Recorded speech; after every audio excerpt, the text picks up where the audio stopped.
ਸਤਿ ਸ਼੍ਰੀ ਅਕਾਲ। ਤੁਸੀਂ ਜੁੜੇ ਹੋਏ ਹੋ ਪੰਜਾਬੀ ਰੇਡੀਓ USA ਦੇ ਨਾਲ ਤੇ ਮੈਂ ਹਾਂ ਪ੍ਰਵੀਨ ਸ਼ਰਮਾ ਲੈ ਕੇ ਹਾਜ਼ਰ ਹਾਂ ਤੁਹਾਡਾ ਸਭ ਦਾ ਮਨਪਸੰਦ ਪ੍ਰੋਗਰਾਮ ਸਾਂਝੀ ਸੱਤ ਪ੍ਰੋਗਰਾਮ ਦੇ ਵਿੱਚ ਆਪਾਂ ਗੱਲਬਾਤ ਕਰਦੇ ਹਾਂ ਕਿਸੇ ਵੀ ਪੱਖ ਦੇ ਮਸਲੇ ਨੂੰ ਪ੍ਰੋਗਰਾਮ ਦੇ ਵਿੱਚ ਚਰਚਾ ਕਰਾਂਗੇ। ਪਰ ਉਸ ਤੋਂ ਪਹਿਲਾਂ ਧੰਨਵਾਦ ਸਾਡੇ ਸਪਾਂਸਰ ਦਾ ਜਿਹੜੇ ਜ਼ਰੀਆ ਬਣਦੇ ਨੇ ਇਹਨਾਂ ਪ੍ਰੋਗਰਾਮਾਂ ਨੂੰ ਤੁਹਾਡੇ ਤੱਕ ਪਹੁੰਚਾਉਣ ਦਾ। ਖਾਲਸਾ ਇੰਸ਼ੋਰੈਂਸ ਏਜੰਸੀ ਵਾਲੇ ਪਿਛਲੇ ਕਈ ਦਹਾਕਿਆਂ ਤੋਂ ਇੰਸ਼ੋਰੈਂਸ ਦੇ ਵਿੱਚ ਸ਼ਾਨਦਾਰ ਸੇਵਾਵਾਂ ਦੇਣ ਦੇ ਲਈ ਜਾਣੇ ਜਾਂਦੇ ਨੇ। ਕਿਸੇ ਵੀ ਤਰ੍ਹਾਂ ਦੇ ਇੰਸ਼ੋਰੈਂਸ ਦੇ ਲਈ ਤੁਸੀਂ ਇਹਨਾਂ ਦੇ ਨਾਲ 408 272 2500 ਤੇ ਗੱਲ ਕਰ ਸਕਦੇ ਹੋ। ਟਰਕੀਆਨਾ ਇਮੀਗ੍ਰੇਸ਼ਨ ਲਾ ਫਰਮ ਵਾਲੇ ਜੇ ਟਰਕੀਆਨਾ ਇਮੀਗ੍ਰੇਸ਼ਨ ਬਾਬਤ ਤੁਹਾਡਾ ਕੋਈ ਸਵਾਲ ਹੈ, ਕੋਈ ਸਲਾਹ ਕਰਨੀ ਹੈ ਤਾਂ 415 909 0503 ਤੇ ਗੱਲ ਕੀਤੀ ਜਾ ਸਕਦੀ ਹੈ। ਜ਼ੈਂਡਰ ਗਰੁੱਪ ਵਾਲੇ ਕਿਸੇ ਵੀ ਤਰ੍ਹਾਂ ਦਾ ਘਰ ਖਰੀਦਣਾ ਜਾਂ ਘਰ ਵੇਚਣਾ ਜਾਂ ਲੈਣਾ ਤੁਸੀਂ ਹੋਮ ਲੋਨ ਤੇ ਇਹਨਾਂ ਦੇ ਨਾਲ 559 905 2575 ਤੇ ਗੱਲ ਕਰ ਸਕਦੇ ਹੋ। ਸਾਂਝੀ ਸੱਤ ਪ੍ਰੋਗਰਾਮ ਦੇ ਵਿੱਚ ਅੱਜ ਆਪਾਂ ਚਰਚਾ ਕਰਾਂਗੇ ਸਿੱਖਾਂ ਤੇ ਹੋ ਰਹੇ ਨਸਲੀ ਹਮਲਿਆਂ ਦੇ ਬਾਰੇ। ਅੱਜ ਦੇ ਇਸ ਪ੍ਰੋਗਰਾਮ ਦੇ ਵਿੱਚ ਤੁਸੀਂ ਵੀ ਆਪਣੀ ਰਾਏ ਰੱਖ ਸਕਦੇ ਹੋ। ਸਟੂਡੀਓ ਦਾ ਨੰਬਰ ਹੈ 408 272 5200। ਅੱਜ ਵਿਸ਼ਵ ਦੇ ਹਰ ਹਿੱਸੇ ਦੇ ਵਿੱਚ ਸਿੱਖ ਵਸ ਰਹੇ ਨੇ। ਤਕਰੀਬਨ 170 ਦੇਸ਼ਾਂ ਦੇ ਵਿੱਚ ਨਿਸ਼ਾਨ ਸਾਹਿਬ ਝੂਲਦਾ ਹੈ। 170 ਦੇਸ਼ਾਂ ਦੇ ਵਿੱਚ ਵਸ ਕੇ 170 ਦੇਸ਼ਾਂ ਦੇ ਵਿੱਚ ਆਪਣੀ ਧਾਰਮਿਕ ਜੋ ਪਹਿਰਾਵਾ ਹੈ, ਚਿੰਨ੍ਹ ਹੈ, ਜੋ ਉਹਦੇ ਬਾਰੇ ਦੁਨੀਆ ਨੂੰ ਦੱਸ ਕੇ ਹਰ ਕਿਸੇ ਥਾਂ ਤੇ ਜਿੱਥੇ ਵੀ ਕੁਦਰਤੀ ਕਰੋਪੀ ਜਿੱਥੇ ਵੀ ਇਸ ਵੇਲੇ ਮਨੁੱਖਤਾ ਖਤਰੇ ਦੇ ਵਿੱਚ ਹੈ, ਉੱਥੇ ਪਹੁੰਚ ਕੇ ਵੀ ਜੇ ਸਿੱਖਾਂ ਨੂੰ ਨਸਲੀ ਹਮਲਿਆਂ ਦਾ ਸਾਹਮਣਾ ਕਰਨਾ ਪਵੇ ਤਾਂ ਇਹ ਬੜੀ ਮੰਦਭਾਗੀ ਗੱਲ ਹੈ। ਅੱਜ ਉਹ ਕ੍ਰੀਕ ਜੋ ਵਿਸਕੌਨਸਨ ਦੇ ਵਿੱਚ ਬਹੁਤ ਹੀ ਮੰਦਭਾਗੀ ਘਟਨਾ ਵਾਪਰੀ ਸੀ ਜਿਹਨੇ ਪੂਰੇ ਵਿਸ਼ਵ ਨੂੰ ਝੰਜੋੜ ਕੇ ਰੱਖ ਦਿੱਤਾ ਸੀ। ਅਗਸਤ 5 2012 ਦਾ ਉਹ ਮੰਦਭਾਗਾ ਦਿਨ, ਜਿਸ ਦਿਨ ਇੱਕ ਵਾਈਟ ਸੁਪਰਮਿਸਟ ਨੇ ਅੰਦਰ ਵੜ ਕੇ ਗੁਰਦੁਆਰਾ ਸਾਹਿਬ ਦੇ ਲੰਗਰ ਹਾਲ ਦੇ ਵਿੱਚ ਵੜ ਕੇ ਉੱਥੇ ਅੰਨ੍ਹੇਵਾਹ ਗੋਲੀਆਂ ਚਲਾ ਕੇ 6 ਜਣਿਆਂ ਨੂੰ ਜਿਹੜਾ ਵਾ ਉਹ ਮਾਰ ਦਿੱਤਾ ਸੀ ਤੇ ਉਸ ਤੋਂ ਬਾਅਦ ਕਈ ਜਾਣੇ ਹੋਰ ਵੀ ਜਿਹੜੇ ਜ਼ਖਮੀ ਹੋਏ ਸਨ। ਇੱਕ ਵਿਕਟਮ ਦੀ ਹੁਣੇ ਪਿੱਛੇ ਜੇ 2020 ਦੇ ਵਿੱਚ ਆਪਾਂ ਦੇਖਿਆ ਮੌਤ ਹੋਈ ਆ। ਤਾਂ ਉਦੋਂ ਉਹਨਾਂ ਟਾਈਮਾਂ ਦੇ ਵਿੱਚ ਪ੍ਰੈਜ਼ੀਡੈਂਟ ਬਰਾਕ ਓਬਾਮਾ ਸੀਗੇ ਤੇ ਇੰਡੀਆ ਦੇ ਪ੍ਰਾਈਮ ਮਿਨਿਸਟਰ ਸੀਗੇ ਮਨਮੋਹਨ ਸਿੰਘ। ਉਹਨਾਂ ਨੇ ਵੀ ਆਪਣੇ ਨਿੱਜੀ ਤੌਰ ਤੇ ਸਰਕਾਰੀ ਤੌਰ ਤੇ ਵੀ ਇਸ ਘਟਨਾ ਦੇ ਉੱਤੇ ਡੂੰਘੇ ਦੁੱਖ ਦਾ ਪ੍ਰਗਟਾਵਾ ਜਿਹੜਾ ਉਹ ਕੀਤਾ ਸੀਗਾ ਤੇ ਵਰਲਡ ਦੇ ਵਿੱਚ ਜਿੱਥੇ ਕਿਤੇ ਵੀ ਇਨਸਾਨੀਅਤ ਨੂੰ ਪਿਆਰ ਕਰਨ ਵਾਲੇ ਲੋਕ ਹੈ, ਜਿੱਥੇ ਕਿਤੇ ਵੀ ਸਿੱਖ ਭਾਈਚਾਰੇ ਦੇ ਲੋਕ ਆ, ਉਹਨਾਂ ਨੂੰ ਇਸ ਘਟਨਾ ਨੇ ਡੂੰਘਾ ਸਦਮਾ, ਡੂੰਘਾ ਦੁੱਖ ਪਹੁੰਚਾਇਆ ਸੀ। ਸੋ ਅੱਜ ਪਿਛਲੇ ਦਿਨੀ ਪੰਜਾਬੀ ਰੇਡੀਓ USA ਨੇ ਉਹ ਮੋਟਰਸਾਈਕਲ ਰੈਲੀ ਵੀ ਕਵਰ ਕੀਤੀ ਹੈ, ਜਿਹੜੀ ਮੋਟਰਸਾਈਕਲ ਰੈਲੀ ਸਟਾਕਟਨ ਤੋਂ ਲੈ ਕੇ ਤੇ ਜਿਹੜੀ ਆ ਉਹ ਵਿਸਕੌਨਸਨ ਤੱਕ ਜਾਣੀ ਸੀਗੀ ਤੇ ਉਹ ਇਸ ਹਮਲੇ ਦੀ ਯਾਦ ਦੇ ਵਿੱਚ ਹੀ, ਇਸ ਹਮਲੇ ਦੇ ਸ਼ਹੀਦਾਂ ਨੂੰ ਸਮਰਪਿਤ ਜਿਹੜੇ ਮਾਰੇ ਗਏ ਇਸ ਗੋਲੀਬਾਰੀ ਦੇ ਵਿੱਚ ਉਹਨਾਂ ਨੂੰ ਸਮਰਪਿਤ ਸੀਗੀ। ਔਰ ਦੂਜੀ ਗੱਲ ਇਹ ਹੈ ਕਿ ਉਸ ਤੋਂ ਬਾਅਦ ਵੀ ਇਹ ਘਟਨਾਵਾਂ ਰੁਕ ਨਹੀਂ ਰਹੀਆਂ। ਸੋ ਅੱਜ ਦੇ ਇਸ ਪ੍ਰੋਗਰਾਮ ਦੇ ਵਿੱਚ ਅਸੀਂ ਇਸੇ ਗੱਲ ਤੋਂ ਹੀ ਚਰਚਾ ਕਰਾਂਗੇ ਕਿ ਇਹ ਜਿਹੜੀਆਂ ਘਟਨਾਵਾਂ ਨੇ ਜੋ ਮੰਦਭਾਗੀ ਵਿਸਕੌਨਸਨ ਦੀ ਘਟਨਾ ਵਾਪਰੀ, ਉਸ ਤੋਂ ਬਾਅਦ ਤੁਸੀਂ ਕੋਈ ਫ਼ਰਕ ਮਹਿਸੂਸ ਕੀਤਾ ਕਿ ਕਿੰਨਾ ਕੁ ਫ਼ਰਕ ਪਿਆ ਜਾਂ ਤੁਸੀਂ ਆਪਦੇ ਪੱਧਰ ਤੇ ਕਿ ਸਿੱਖੀ ਸਰੂਪ, ਸਿੱਖੀ ਧਾਰਮਿਕ ਬਾਣਾ, ਸਿੱਖਾਂ ਦੀ ਧਾਰਮਿਕ ਆਜ਼ਾਦੀ ਬਾਰੇ ਆਪਣੇ ਆਂਢ ਗੁਆਂਢ ਨੂੰ ਜਾਂ ਜਿੱਥੇ ਕੰਮ ਕਰਦੇ ਹੋ ਉੱਥੋਂ ਦੇ ਲੋਕਾਂ ਨੂੰ ਇਹਦੇ ਬਾਰੇ ਦੱਸਿਆ ਜਾਂ ਕੀ ਉਸ ਤੋਂ ਬਾਅਦ ਤੁਹਾਡੇ ਨਾਲ ਵੀ ਨਸਲੀ ਹਮਲੇ ਵਰਗੀ ਕੋਈ ਗੱਲ ਵਾਪਰੀ, ਕੋਈ ਘਟਨਾ ਵਾਪਰੀ? ਇਸ ਬਾਬਤ ਤੁਸੀਂ ਆਪਣੀ ਕੋਈ ਵੀ ਜੋ ਤੁਹਾਡਾ ਮਾੜਾ ਚੰਗਾ ਤਜਰਬਾ ਰਿਹਾ ਜਾਂ ਤੁਸੀਂ ਕਿਸੇ ਨੂੰ ਦੱਸਿਆ ਸਿੱਖੀ ਪਹਿਚਾਣ ਬਾਰੇ, ਪਹਿਰਾਵੇ ਬਾਰੇ, ਤਾਂ ਤੁਸੀਂ ਸਟੂਡੀਓ ਦੇ ਵਿੱਚ ਕਾਲ ਕਰਕੇ ਆਪਣਾ ਤਜਰਬਾ ਸਾਡੇ ਨਾਲ ਸਾਂਝਾ ਕਰ ਸਕਦੇ ਹੋ, ਸਾਨੂੰ ਦੱਸ ਸਕਦੇ ਹੋ। ਸਟੂਡੀਓ ਦਾ ਨੰਬਰ ਹੈ 408 272 5200। ਵਿਸਕੌਨਸਨ ਦੇ ਵਿੱਚ ਆਪਾਂ ਨੂੰ ਸਭ ਨੂੰ ਪਤਾ ਹੈ ਕਿ ਇੱਕ ਗੋਰੇ ਨੇ ਜਿਹੜਾ ਵਾਈਟ ਸੁਪਰਮਿਸਟ ਸੀਗਾ, ਉਹਨੇ ਲੰਗਰ ਹਾਲ ਦੇ ਵਿੱਚ ਵੜ ਕੇ ਜਾਂ ਹੋਰ ਜਿੱਥੇ ਗੁਰਦੁਆਰਾ ਸਾਹਿਬ ਦੇ ਵਿੱਚ ਵੜ ਕੇ ਗੋਲੀਆਂ ਚਲਾਈਆਂ ਸਨ ਅੰਨ੍ਹੇਵਾਹ ਤੇ ਉੱਥੇ ਜਿਹੜੇ ਬਹੁਤ ਜਾਣੇ ਥਾਂਏ ਮਾਰੇ ਗਏ ਸਨ, ਕਈ ਜ਼ਖਮੀ ਹੋਏ ਸਨ। ਵੇਡ ਮਾਈਕਲ ਪੇਜ ਇਹਦਾ ਨਾਂ ਸੀਗਾ ਤੇ ਉਸ ਤੋਂ ਬਾਅਦ ਜਦੋਂ ਇਹਨੂੰ ਪਤਾ ਲੱਗਿਆ ਕਿ ਪੁਲਿਸ ਆ ਗਈ ਹੈ, ਇਹ ਤੜਕੇ ਸਵੇਰੇ 10:30 ਵਜੇ ਦੀ ਘਟਨਾ ਹੈ ਤੇ ਜਦੋਂ ਪੁਲਿਸ ਆਈ ਹੈ ਤੇ ਇਹ ਪੁਲਿਸ ਦੀ ਗੋਲੀ ਨਾਲ ਜ਼ਖਮੀ ਹੋ ਗਿਆ ਸੀ ਤੇ ਉਸ ਤੋਂ ਬਾਅਦ ਉਹਨੇ ਆਪਣੇ ਆਪ ਨੂੰ ਸਿਰ ਦੇ ਵਿੱਚ ਗੋਲੀ ਮਾਰ ਕੇ ਜਿਹੜਾ ਉਹ ਖਤਮ ਕਰ ਲਿਆ ਸੀ। 4 ਜਾਣੇ ਥਾਂਏ ਮਾਰੇ ਗਏ ਸਨ ਗੁਰਦੁਆਰਾ ਸਾਹਿਬ ਦੇ ਅੰਦਰ ਤੇ 3 ਜਾਣੇ ਜਿਨ੍ਹਾਂ ਦੇ ਵਿੱਚ ਪੇਜ ਵੀ ਸੀਗਾ, ਇਹ ਬਾਹਰ ਜਿਹੜੇ ਇਸ ਗੋਲੀਬਾਰੀ ਦਾ ਸ਼ਿਕਾਰ ਹੋ ਗਏ। ਇਹਨਾਂ ਦੇ ਵਿੱਚ ਇੱਕ ਔਰਤ ਵੀ ਸੀਗੀ, 5 ਬੰਦੇ ਸਨ, ਇੱਕ ਔਰਤ ਸੀਗੀ ਤੇ ਉਹ ਜਿਨ੍ਹਾਂ ਨੂੰ ਮਤਲਬ ਮਾਈਕਲ ਪੇਜ ਨੇ, ਵੇਡ ਮਾਈਕਲ ਪੇਜ ਨੇ ਜਿਹੜਾ ਆਪਦਾ ਨਿਸ਼ਾਨਾ ਬਣਾਇਆ ਸੀਗਾ। ਸੋ ਵਿਕਟਮ ਦੇ ਵਿੱਚ ਆਪਾਂ ਜਿਵੇਂ ਜਾਣਦੇ ਹਾਂ ਪਰਮਜੀਤ ਕੌਰ ਜੀ ਜਿਨ੍ਹਾਂ ਦੀ ਉਮਰ 41 ਸਾਲ ਸੀ, ਸਤਵੰਤ ਸਿੰਘ ਕਾਲੇਕਾ, ਪ੍ਰਕਾਸ਼ ਸਿੰਘ, ਸੀਤਾ ਸਿੰਘ ਜਿਹੜੇ ਕਿ ਗ੍ਰੰਥੀ ਸਨ, ਰਣਜੀਤ ਸਿੰਘ, ਸ਼ੁਵੇਕ ਸਿੰਘ ਤੇ ਫਿਰ ਉਸ ਤੋਂ ਬਾਅਦ ਇੱਕ 2020 ਦੇ ਵਿੱਚ ਜਿਹੜੇ ਆ ਉਹ ਪੂਰੇ ਹੋ ਗਏ। ਬਾਬਾ ਪੰਜਾਬ ਸਿੰਘ ਜਿਹੜੇ ਆ ਉਹ ਵੀ ਇਸ ਹਮਲੇ ਦੇ ਵਿੱਚ ਜ਼ਖਮੀ ਹੋਏ ਸਨ। ਸੋ ਉਸ ਤੋਂ ਬਾਅਦ ਬੇਸ਼ੱਕ ਅਸੀਂ ਇਹ ਦੇਖਿਆ ਕਿ ਇਸ ਘਟਨਾ ਨੇ ਪੂਰੇ ਵਿਸ਼ਵ ਨੂੰ ਹਿਲਾ ਕੇ ਰੱਖ ਦਿੱਤਾ। ਲੰਘੇ ਦਿਨੀਂ ਵੀ ਪੰਜਾਬੀ ਰੇਡੀਓ ਯੂਐਸਏ ਨੇ ਬੜੀ ਪਹਿਲਤਾ ਦੇ ਨਾਲ, ਬੜੀ ਪਹਿਲ ਕਦਮੀ ਦੇ ਨਾਲ ਜਿਹੜਾ ਐਰੀਜ਼ੋਨਾ ਦੇ ਵਿੱਚ ਜੋ ਬਾਰਡਰ ਪੈਟਰੋਲਿੰਗ ਵਾਲੇ ਆ, ਉਹਨਾਂ ਨੇ ਜੋ ਸਲੂਕ ਕੀਤਾ ਸਿੱਖ ਭਰਾਵਾਂ ਦੇ ਨਾਲ, ਉਸ ਬਾਬਤ ਤਰਜੀਹੀ ਆਧਾਰ ਤੇ ਇਹ ਗੱਲ ਚੁੱਕੀ ਨਹੀਂ, ਤੁਹਾਨੂੰ ਵੀ ਇਹਦੇ ਬਾਰੇ ਦੱਸਿਆ ਤੇ ਤੁਹਾਨੂੰ ਇਹ ਵੀ ਜ਼ਰੀਆ ਦੱਸਿਆ, ਆਪਾਂ ਸਾਰਿਆਂ ਨੇ ਚਰਚਾ ਕੀਤੀ ਕਿ ਕਿਵੇਂ ਇਹ ਚੀਜ਼ਾਂ ਅਥਾਰਟੀ ਤੱਕ, ਪ੍ਰਸ਼ਾਸਨਿਕ ਅਧਿਕਾਰੀਆਂ ਤੱਕ, ਸਿਆਸਤਦਾਨਾਂ ਤੱਕ ਪੁੱਜਦੀਆਂ ਕਿਵੇਂ ਕਰਨੀਆਂ, ਤਾਂ ਜੋ ਜਿਹੜਾ ਉੱਥੇ ਜੋ ਵਾਪਰਿਆ ਉਹ ਹੋਰ ਨਾ ਫੇਰ ਨਾ ਵਾਪਰ ਸਕੇ। ਇਸ ਕਰਕੇ ਆਪਾਂ ਪੰਜਾਬੀ ਰੇਡੀਓ ਯੂਐਸਏ ਦੇ ਪ੍ਰੋਗਰਾਮ ਦੇ ਵਿੱਚ ਵੀ ਅਸੀਂ ਚਰਚਾ ਕੀਤੀ ਕੱਲ੍ਹ ਦੇ 'ਚ। ਇਸ ਤੋਂ ਇਲਾਵਾ ਖਬਰਾਂ ਦੇ ਵਿੱਚ ਅਸੀਂ ਲਗਾਤਾਰ ਉਸ ਜੋ ਘਟਨਾ ਵਾਪਰੀ ਹੈ ਉਹਦਾ ਲਗਾਤਾਰ ਫੋਲੋ ਅਪ ਕਰ ਰਹੇ ਹਾਂ। ਪਰ ਆਪਣੀ ਅੱਜ ਦੇ ਪ੍ਰੋਗਰਾਮ ਦੇ ਵਿੱਚ ਜੁੜਨ ਦਾ ਕਾਰਨ ਜਿਹੜਾ ਉਹ ਇਹੀ ਹੈ, ਇਹ ਅੱਜ ਦੀ ਜਿਹੜੀ ਪ੍ਰੋਗਰਾਮਾਂ ਦੀ ਚਰਚਾ ਕਰਨ ਦਾ, ਕਿ ਜਿਹੜੀ ਇਹ ਵਿਸਕੌਨਸਨ ਦੇ ਵਿੱਚ ਜੋ ਵਾਪਰੀ, ਵਿਸਕੌਨਸਨ ਦੇ ਵਿੱਚ ਜੋ ਇਹ ਪੇਜ ਨੇ, ਮਾਈਕਲ ਪੇਜ ਨੇ ਜੋ ਮੰਦਭਾਗੀ ਘਟਨਾ ਨੂੰ ਅੰਜਾਮ ਦਿੱਤਾ, ਤਾਂ ਤੁਸੀਂ ਉਸ ਤੋਂ ਬਾਅਦ ਕੀ ਮਹਿਸੂਸ ਜਿਹੜਾ ਉਹ ਕਰਦੇ ਹੋ ਕਿ ਕਿੰਨਾ ਕੁ ਸਿੱਖੀ ਪਹਿਚਾਣ ਦੇ ਵਿੱਚ ਜਾਂ ਕਿੰਨਾ ਕੁ ਫ਼ਰਕ ਆਇਆ ਲੋਕਾਂ ਦਾ ਸਿੱਖਾਂ ਨੂੰ ਉਸ ਨਜ਼ਰੀਏ ਦੇ ਨਾਲ ਦੇਖਣ ਦਾ? ਆਪਾਂ ਦੇਖਿਆ ਕਿ 2001 ਦਾ ਉਹ ਦੌਰ ਸੀ ਜਦੋਂ ਇੱਕ ਦੌਰ ਦੇ ਵਿੱਚ ਸਿੱਖਾਂ ਨੂੰ ਨਿਸ਼ਾਨਾ ਬਣਾਇਆ ਗਿਆ, ਬਹੁਤ ਵੱਡੀ ਪੱਧਰ ਤੇ ਨਿਸ਼ਾਨਾ ਬਣਾਇਆ ਗਿਆ। ਤਾਂ ਉਸੇ ਬਾਬਤ ਹੀ ਅੱਜ ਦੇ ਇਸ ਪ੍ਰੋਗਰਾਮ ਦੇ ਵਿੱਚ ਆਪਾਂ ਜਿਹੜੀ ਹੈ ਚਰਚਾ ਕਰਾਂਗੇ। ਇੱਕ ਜਿਹੜੀ ਲੰਘੇ ਦਿਨੀ ਕੀ ਹੋਇਆ ਸੀ ਜਦੋਂ ਪਿਛਲੇ ਮਹੀਨਿਆਂ ਦੇ ਵਿੱਚ ਰਿਚਮੰਡ ਹਿੱਲ ਦੇ ਨੇੜੇ 2 ਸਿੱਖ ਨੌਜਵਾਨਾਂ ਤੇ ਹਮਲਾ ਕੀਤਾ ਗਿਆ ਸੀਗਾ। ਇਸ ਤੋਂ ਬਾਅਦ ਇਸ ਹਮਲੇ ਨੂੰ ਅੰਜਾਮ ਦੇਣ ਵਾਲੇ ਨੂੰ ਇੱਕ ਨੂੰ ਗ੍ਰਿਫਤਾਰ ਵੀ ਕੀਤਾ ਗਿਆ ਸੀਗਾ ਤੇ ਇਹਦੇ ਤਹਿਤ ਨਫ਼ਰਤੀ ਅਪਰਾਧ ਦੇ ਤਹਿਤ ਕੇਸ ਦਰਜ ਹੋਇਆ ਸੀਗਾ ਤੇ ਇਸ ਤੋਂ ਪਹਿਲਾਂ ਵੀ ਇਸੇ ਥਾਂ ਤੇ ਹੀ ਜਿਹੜਾ ਉਹ ਹਮਲਾ ਹੋਇਆ ਸੀਗਾ। ਨਿਊਯਾਰਕ ਦੇ ਜਿਹੜੇ ਅਟਾਰਨੀ ਜਨਰਲ ਨੇ ਲੈਟੀਆ ਜੇਮਸ, ਉਹਨਾਂ ਨੇ ਇਸ ਘਟਨਾ ਦੀ ਨਿੰਦਾ ਵੀ ਕੀਤੀ ਸੀ ਤੇ ਉਹਨਾਂ ਨੇ ਕਿਹਾ ਸੀਗਾ ਕਿ ਜੇਕਰ ਦੋਸ਼ੀਆਂ ਬਾਰੇ ਕੋਈ ਜਾਣਕਾਰੀ ਸਾਂਝੀ ਹੈ ਤਾਂ ਉਹ ਤੁਹਾਡੇ ਕੋਲ ਜਾਣਕਾਰੀ ਹੈ ਤਾਂ ਸਾਂਝੀ ਜ਼ਰੂਰ ਕਰਿਓ। ਹੋਇਆ ਕੀ ਸੀਗਾ ਕਿ ਸੜਕ ਤੇ ਪੈਦਲ ਜਾ ਰਹੇ ਸਿੱਖ ਨੌਜਵਾਨਾਂ ਨੂੰ ਡੰਡਿਆਂ ਦੇ ਨਾਲ ਕੁੱਟਿਆ ਗਿਆ ਤੇ ਫਿਰ ਉਹਨਾਂ ਦੀਆਂ ਪੱਗਾਂ ਲਾ ਦਿੱਤੀਆਂ ਗਈਆਂ। ਇਸ ਤੋਂ ਬਾਅਦ ਜਦੋਂ ਪੁਲਿਸ ਮੌਕੇ ਤੇ ਪਹੁੰਚੀ ਤਾਂ ਦੋਸ਼ੀ ਫਰਾਰ ਹੋ ਗਿਆ ਸੀ। ਉਸ ਤੋਂ ਬਾਅਦ ਫਿਰ ਸਿੱਖ ਜਥੇਬੰਦੀਆਂ ਦੇ ਆਗੂ ਵੀ ਉੱਥੇ ਪਹੁੰਚੇ ਸਨ। ਸਥਿਤੀ ਚਿੰਤਾਜਨਕ ਹੈ। ਇਹ ਕਿਹਾ ਸੀਗਾ ਜਿਹੜੇ ਨਿਊਯਾਰਕ ਅਸੈਂਬਲੀ ਦੇ ਪਹਿਲੇ ਸਿੱਖ ਔਰਤ ਮੈਂਬਰ ਨੇ ਜੈਨੀਫਰ ਰਾਜਕੁਮਾਰ, ਤੇ ਉਹਨਾਂ ਨੇ ਕਿਹਾ ਸੀਗਾ ਕਿ ਇਹ ਜਿਹੜੇ ਸਿੱਖਾਂ ਦੇ ਵਿਰੁੱਧ ਜਿਹੜੇ ਨਫ਼ਰਤੀ ਹਮਲੇ ਆ, ਅਪਰਾਧ ਦੇ ਮਾਮਲੇ ਆ, ਇਹ ਵੱਧਦੇ ਜਾ ਰਹੇ ਆ ਤੇ ਇਹ ਸਾਡੇ ਲਈ ਸਾਰਿਆਂ ਦੇ ਲਈ ਚਿੰਤਾ ਦਾ ਵਿਸ਼ਾ ਹੈ। ਕਿਉਂਕਿ ਜਿਵੇਂ ਆਪਾਂ ਸ਼ੁਰੂਆਤ ਦੇ ਵਿੱਚ ਹੀ ਜ਼ਿਕਰ ਕੀਤਾ ਸੀਗਾ ਕਿ ਅ, ਸਿੱਖ ਕੌਮ ਦੇ ਬਸ਼ਿੰਦੇ, ਸਿੱਖ ਭਾਈਚਾਰੇ ਦੇ ਲੋਕ ਵਰਲਡ ਦੇ ਵਿੱਚ ਹਰ ਉਸ ਥਾਂ ਤੇ ਪਹੁੰਚੇ ਜਿੱਥੇ ਇਨਸਾਨੀਅਤ ਖਤਰੇ ਦੇ ਵਿੱਚ ਸੀ। ਚਾਹੇ ਤੁਸੀਂ ਸੀਰੀਆ, ਇਰਾਕ ਦੀਆਂ ਗੱਲਾਂ ਕਰ ਲਓ, ਚਾਹੇ ਤੁਸੀਂ ਕਸ਼ਮੀਰ ਦੇ ਵਿੱਚ ਹੜ੍ਹਾਂ ਦੀ ਗੱਲ ਕਰ ਲਓ, ਉੱਤਰਾਖੰਡ ਦੇ ਹੜ੍ਹਾਂ ਦੀ ਗੱਲ ਕਰ ਲਓ, ਕਿਤੇ ਵੀ ਦੁਨੀਆ ਦੇ ਵਿੱਚ ਕਿਤੇ ਵੀ ਕੋਈ ਇਨਸਾਨੀਅਤ ਤੇ ਕੋਈ ਖਤਰਾ ਆਇਆ, ਕੁਦਰਤੀ ਆਫ਼ਤ ਆਈ ਜਾਂ ਕਿਤੇ ਜੰਗ ਦੇ ਮਾਹੌਲ ਨੇ, ਯੂਕਰੇਨ ਦੇ ਵਿੱਚ ਦੇਖ ਲਓ ਤੁਸੀਂ, ਤਾਂ ਉੱਥੇ ਪਹੁੰਚੇ ਖਾਲਸਾ ਏਡ ਆਲੇ ਜਾਂ ਹੋਰ ਸਿੱਖ ਜਥੇਬੰਦੀਆਂ ਜਿੱਥੋਂ ਕਿਸੇ ਨੂੰ ਵੀ ਨੇੜੇ ਪੈਂਦਾ ਹੈ। ਜਦੋਂ ਜੰਗਲਾਂ ਦੇ ਵਿੱਚ ਅੱਗਾਂ ਲੱਗਦੀਆਂ ਤੇ ਆਪਾਂ ਦੇਖਿਆ ਕਿ ਸਾਡੇ ਭਰਾ ਟਰੇਲਰ ਭਰ-ਭਰ ਕੇ ਰਾਸ਼ਨ, ਲੰਗਰ, ਹੋਰ ਲੋੜੀਂਦੀਆਂ ਵਸਤਾਂ ਦੇ ਲੈ ਕੇ ਜਾਂਦੇ ਨੇ। ਸੋ ਪਰ ਬਾਵਜੂਦ ਇਸ ਦੇ ਅਸੀਂ ਹੋਰ ਜਿੱਥੇ ਅਸੀਂ ਆਪਦੇ ਦੇਸ਼ ਦੇ ਵਿੱਚ ਬਹੁਤ ਸਾਰਾ ਭੇਦਭਾਵ ਜਿਹੜਾ ਉਹ ਮਹਿਸੂਸ ਕੀਤਾ ਜਾਂ ਝੱਲਿਆ, ਤਾਂ ਹੁਣ ਜਿੱਥੇ ਜਾ ਕੇ ਅਸੀਂ ਹੋਰ ਡੇਰੇ ਲਾਏ ਆ, ਉੱਥੇ ਵੀ ਸਾਨੂੰ ਬਹੁਤ ਵੱਡੀ ਜੱਦੋ-ਜਹਿਦ ਕਰਨੀ ਪੈ ਰਹੀ ਆ।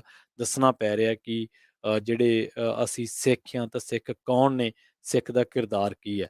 ਸੋ ਜੇਕਰ ਮਾਰਚ 2020 ਤੋਂ ਲੈ ਕੇ ਜੂਨ 2021 ਤੱਕ ਦੀ ਗੱਲ ਕਰੀਏ, ਤਾਂ ਨਫ਼ਰਤੀ ਅਪਰਾਧ ਦੇ 9,000 ਤੋਂ ਵੱਧ ਮਾਮਲੇ ਸਾਹਮਣੇ ਆਏ ਸੀਗੇ। Stop hate against Asian American ਮੁਹਿੰਮ ਹੈ ਜਿਹੜੀ ਉਹਦੇ ਪੋਰਟਲ ਤੇ ਮਾਰਚ 2020 ਤੋਂ ਲੈ ਕੇ ਜੂਨ 2021 ਦੇ ਤੱਕ 9,081 ਮਾਮਲੇ ਜਿਹੜੇ ਆ ਉਹ ਦਰਜ ਕੀਤੇ ਗਏ।